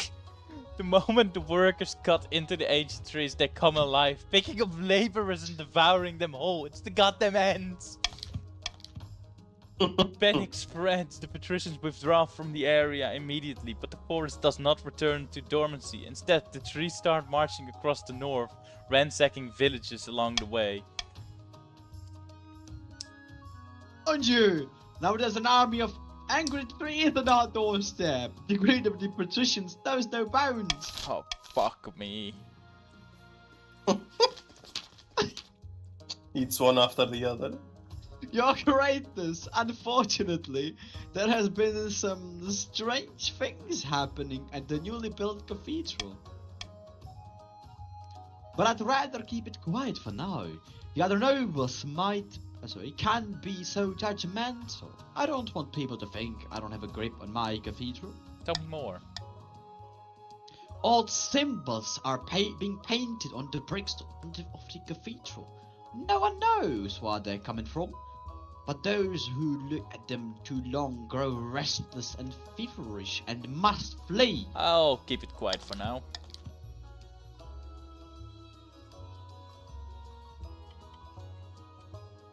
God bless your greatness.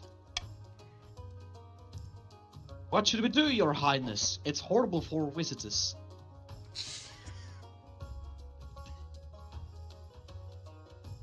Just paint over them.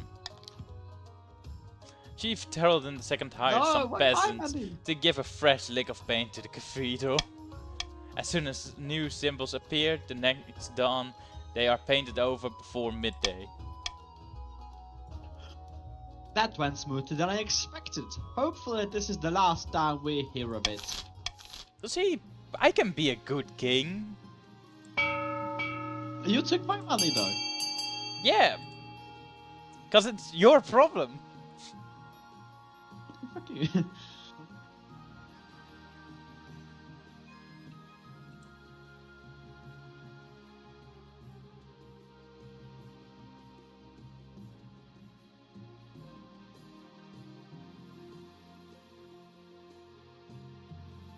Deer Park.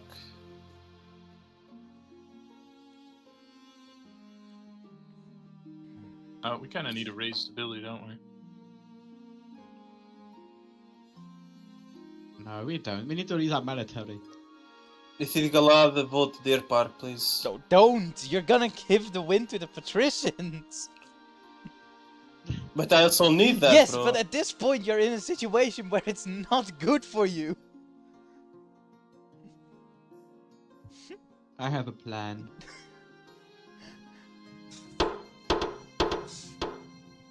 I feel like you're not on my side, Your Highness. I'm on no one's side and everyone's side. That's kind of the thing of Particularly just not on my side, I feel That's like. just kind of what a king is. He's on everyone's and no one's side. Let's start with my ambition. Your Majesty, I have the most exciting news. Our hired adventurers have discovered an ancient manuscript hidden deep beneath the mountains. It speaks of the Scepter of Sages, and it was written by Queen Alma herself. Worried about what would happen to the kingdom after she died, she hid the Scepter of Sages so her enemies couldn't find it. If Queen Alma was here, I'd know. Good work, Treasurer. It's in a warren of caves within the Blackweld Forest, Your Majesty, near the capital. It's been under our noses this whole time. I've taken the liberty of sending out more adventurers. They'll clear the area and get inside. We're close, I can feel it. I do hope so, Your Majesty. This almost bracing. I don't usually get to do this sort of thing. I'm usually stuck in my office all day. As soon as the adventurers return, the treasurer comes to tell you the news. Have they found anything? Most delightful news, Your Majesty. The adventurers have found a golden door beneath the forest, which matches the description in Queen Alma's manuscript. A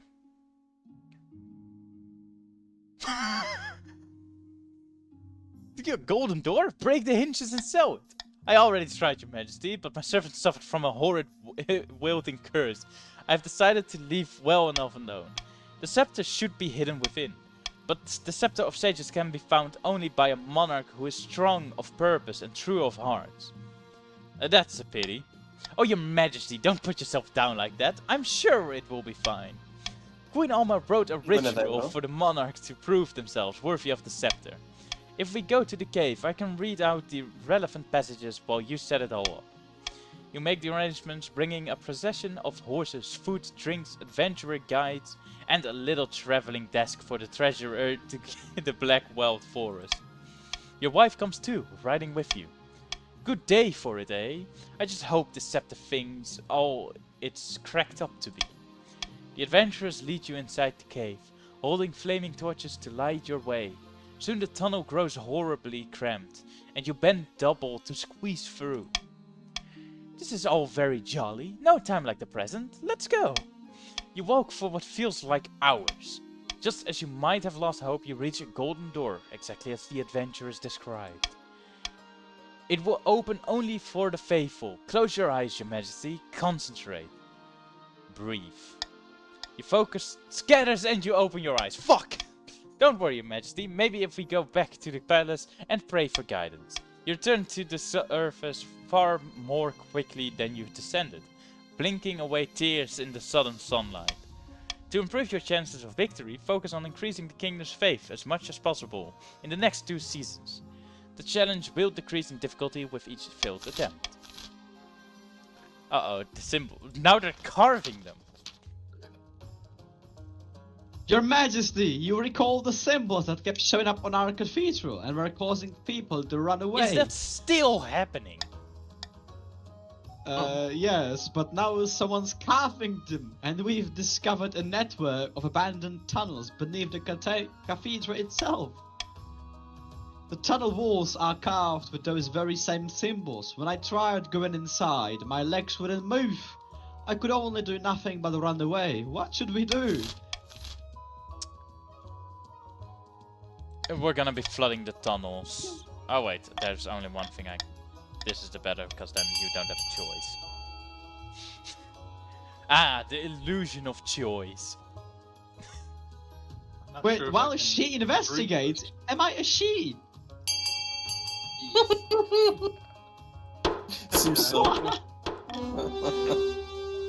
Why did the game tell me a she? I don't know, man. You seem to be changing genders very often in these games.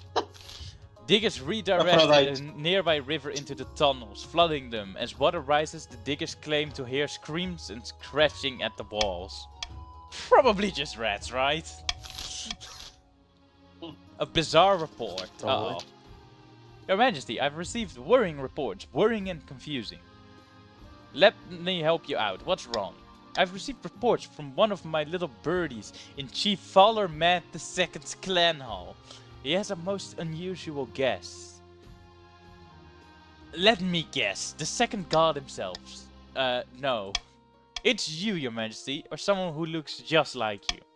I have no reason to suspect the chiefs of plotting anything, and yet I can't square this away. Unfortunately, I can't devote too many resources to solving this puzzle with the kingdom in such lamentable state. Too busy fighting fires elsewhere. I recommend you call a meeting of the council and try to do something to put a stop to this. Very well, assemble them at once.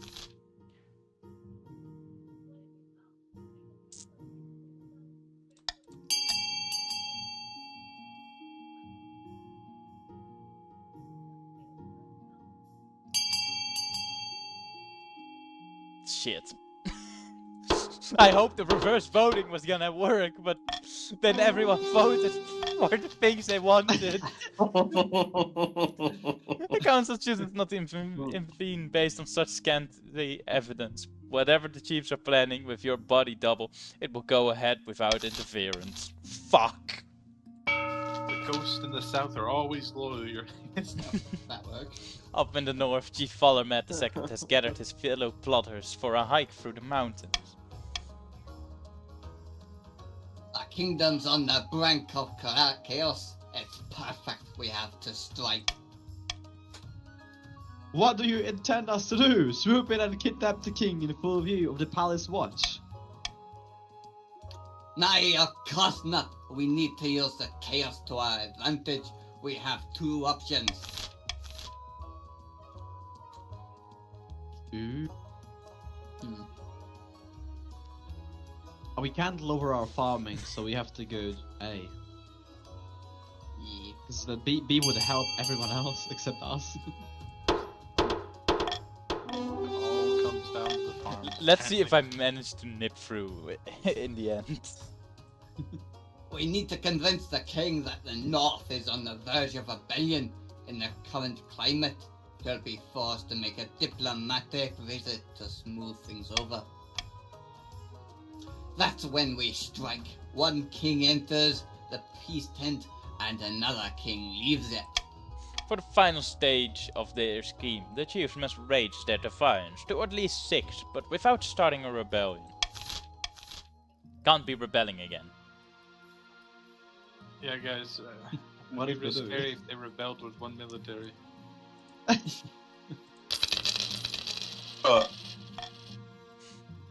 Deserved, filthy southerners.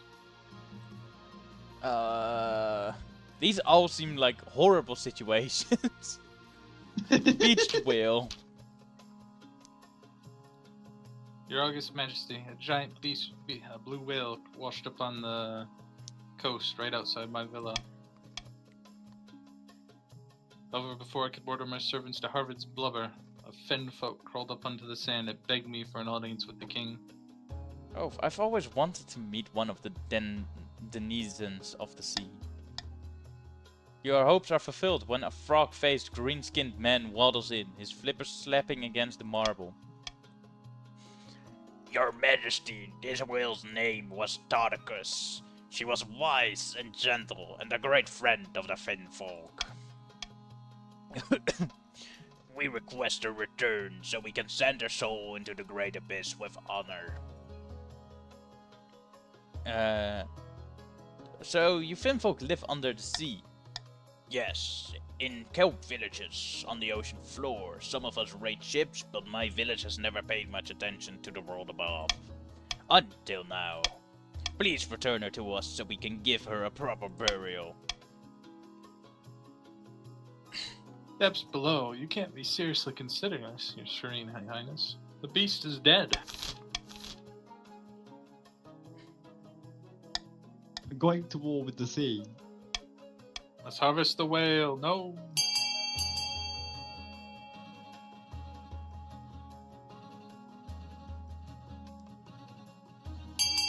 God damn it.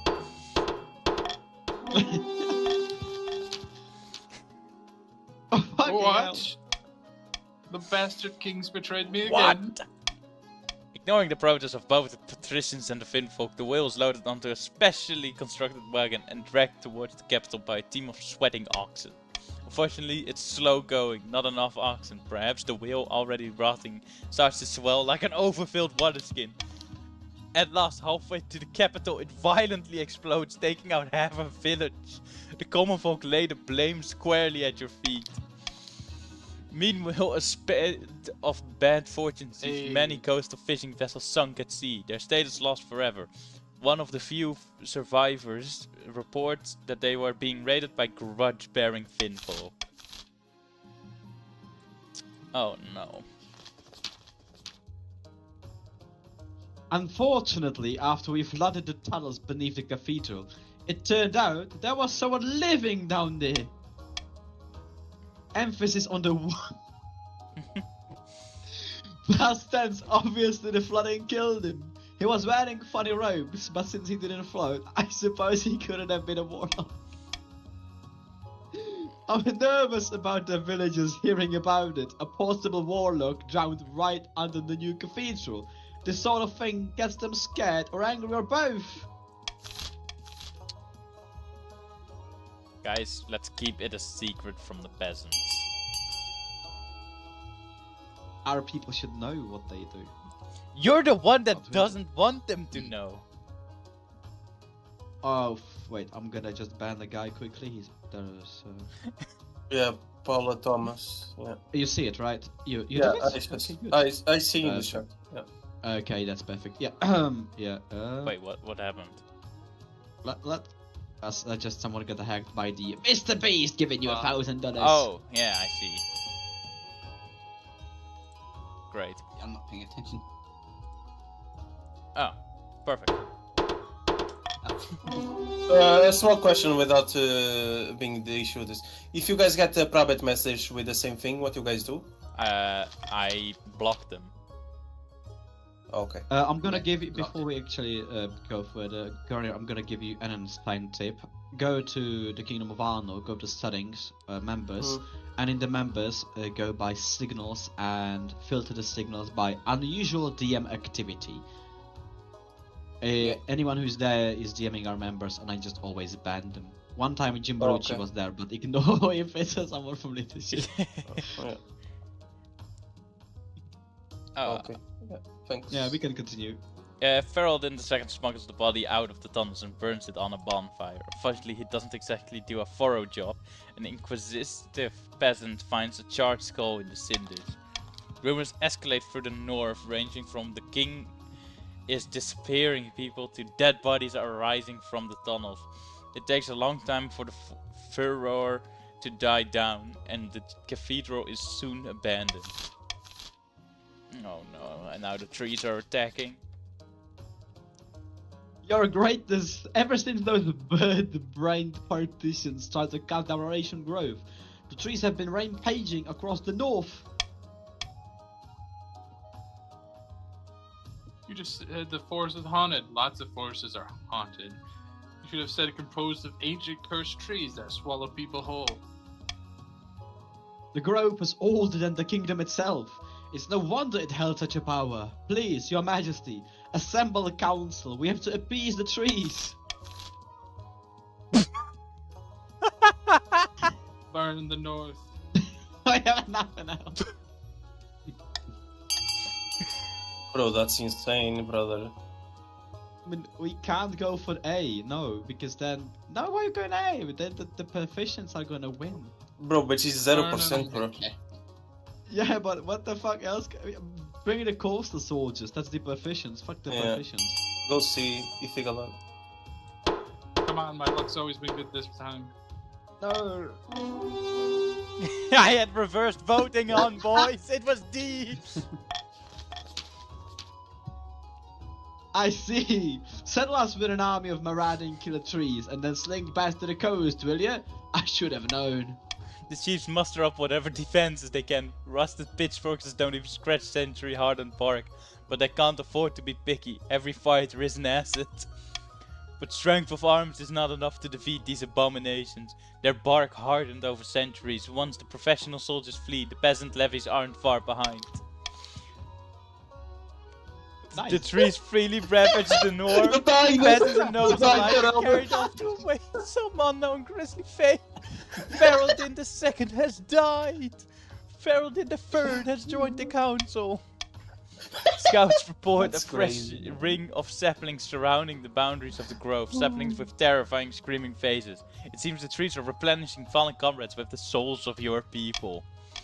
Entry to the sapling grove is forbidden under penalty of death, irrespective of profession or social status. You can only hope your descendants will respect the warning signs in the years to come.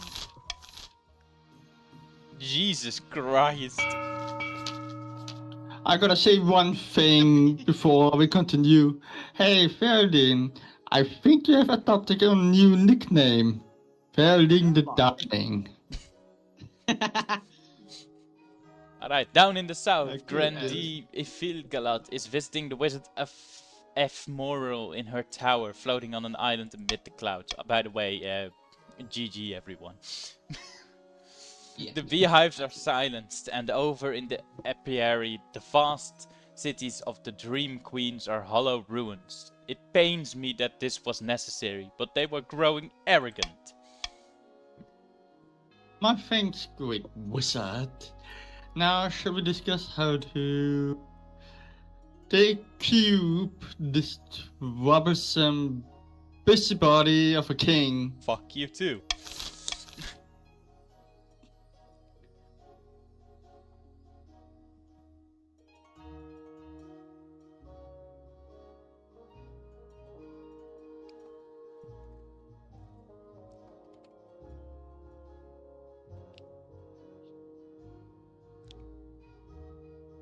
Cornea?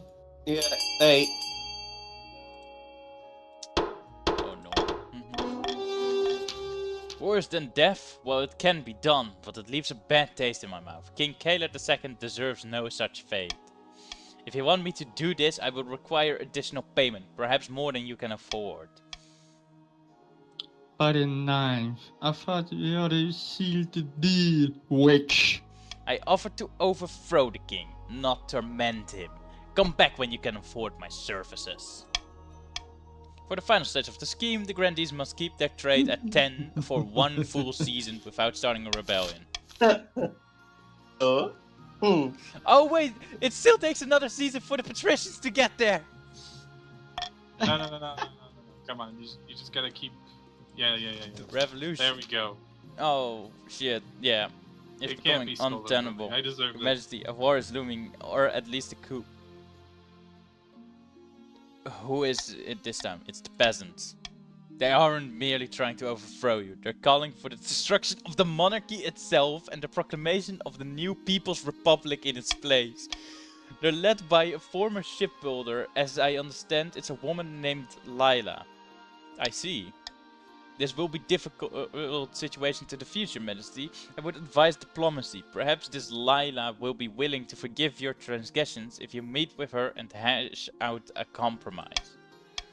Or I take a detachment of the City Watch door to door and start rooting out these revolutionaries and sending them to the gallows. Might be that your only chance to regain control now is through fear. Treasurer, what if we offer them bribes, arrange a meeting with Lila, root out the traitors and send them to the gallows? Archbishop, have your priests preach to their flocks. I will do my best, Your Majesty, but I make no promise. We can only do so much in the face of such godless republicanism. Your advisor mail out of the throne room, leaving you brood alone for hours until your wife arrives later that evening, young Kaler the third in her arms. The Archbishop is powerful, but I'm worried that those godless revolutionaries won't care one lick what his priests have to say. Truly, we are in dire straits now. I don't suppose you have a better idea. You should have negotiated. It's your only hope of getting out of this alive, if you ask me. Days pass in a blur. The rumbles of discontent spread like tremors across the capital. Even from inside the walls of your palace, the earth seems to shake with the power of a promised change. Time drags on, like a hot rake, until the Archbishop all but scrabbles into the throne room one morning, his robes torn, oh no, frantic with fear. It's no use. Those heathens, they've turned against the ninth god. They won't listen to my proclamations. You've got to get out while you can, Your Majesty. It won't be long before they attack the palace itself. No, I'll stay and try to negotiate with them. Be it on your head. I'm going to ground for a while. Hopefully they'll sack this palace and forget all about the gold ornaments locked away at St. Bertrand's Cathedral. Once the Craven Archbishop has scurried off, it's not long before a mob has formed out your gates. You pluck up your courage and head out to face them. The first time you regard this champion of the people, you can't help but think she looks like any other peasant you've dealt with during your reign. Perhaps there's a lesson in there somewhere. We meet at last. A pleasure. Wish I could say the same, but simply your position ain't gonna last. The people of the kingdom have spoken and I'm their messenger. You're no longer needed, you get me. What if I was a ceremonial king? Afraid not. We're gonna have ourselves a republic. In the curve style. A people's republic, no less. Let me give you our terms. We will spare your life if you agree to step down as king. I will be acting regent until a new constitution is drafted. You either accept these terms as they are, or... A particularly tall man stood behind Layla, glares at you, and punches his open palm in a threatening gesture. Your Chancellor smiles nervously at you. Very well, I accept. A wise decision. We have the papers all ready for you. A few pen strokes later and the kingdom is forfeit. It feels liberating. You breathe deeply before you've even finished overjoyed. Peasants are waving a new flag over the palace whilst their comrades carry out all of your expensive furniture. A few weeks later, you're living a run-down apartment off of Archer's Market. You have a ratty sofa, a moldy bed and a dying houseplant that is a different color from what it started as when you moved in. A sharp rap at the door pulls your attention away from the plant. It's your landlord. Apparently, you have to give him money to live here, but you're not sure if it's just some sort of common scam. Your rent is due, Your Majesty. Sorry, I mean Kaler. You gotta pay by next week or you're out of here. How about some gold jewelry instead? You already paid your advance with your old scepter. How much more do you have? Doesn't matter, you'll have to get a job sooner or later. What's a job? He stares at you blankly. Look, I don't really care what you do, just do something that makes you money. Otherwise, it's like I said, out. Once he left, you contemplate this idea. Become a blacksmith. You sign up to be a blacksmith's apprentice. Everyone always needs new tools, right? Perhaps it will provide a fresh perspective on life, one that involves much more soot beneath your fingernails.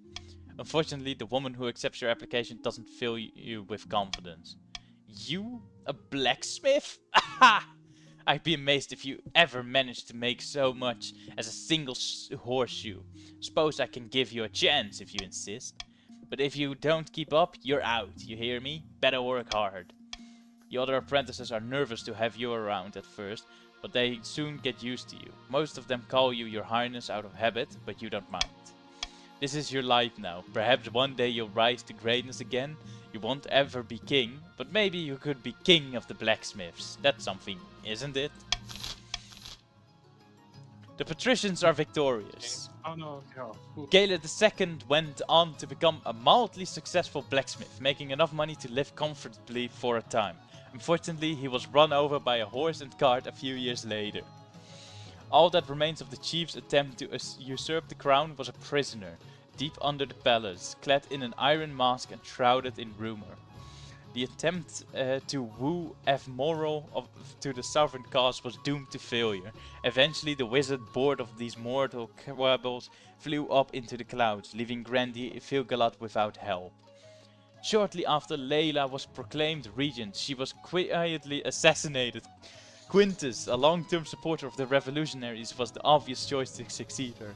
The common folk didn't realize their mistake until the monarchy was unexpectedly restored with Lord Patrician Quintus as its head. The game length was 4 years, exactly. My spouse was Jane of the South, and I was succeeded by King Quintus. The wealthiest noble was Ifilgalad, and the poorest noble was Valar Med II. Somehow he didn't run out of money for once. No. And the kingdom is in a surprisingly good state, except for the military. It's no worse than it was before. Yeah, the and the stability.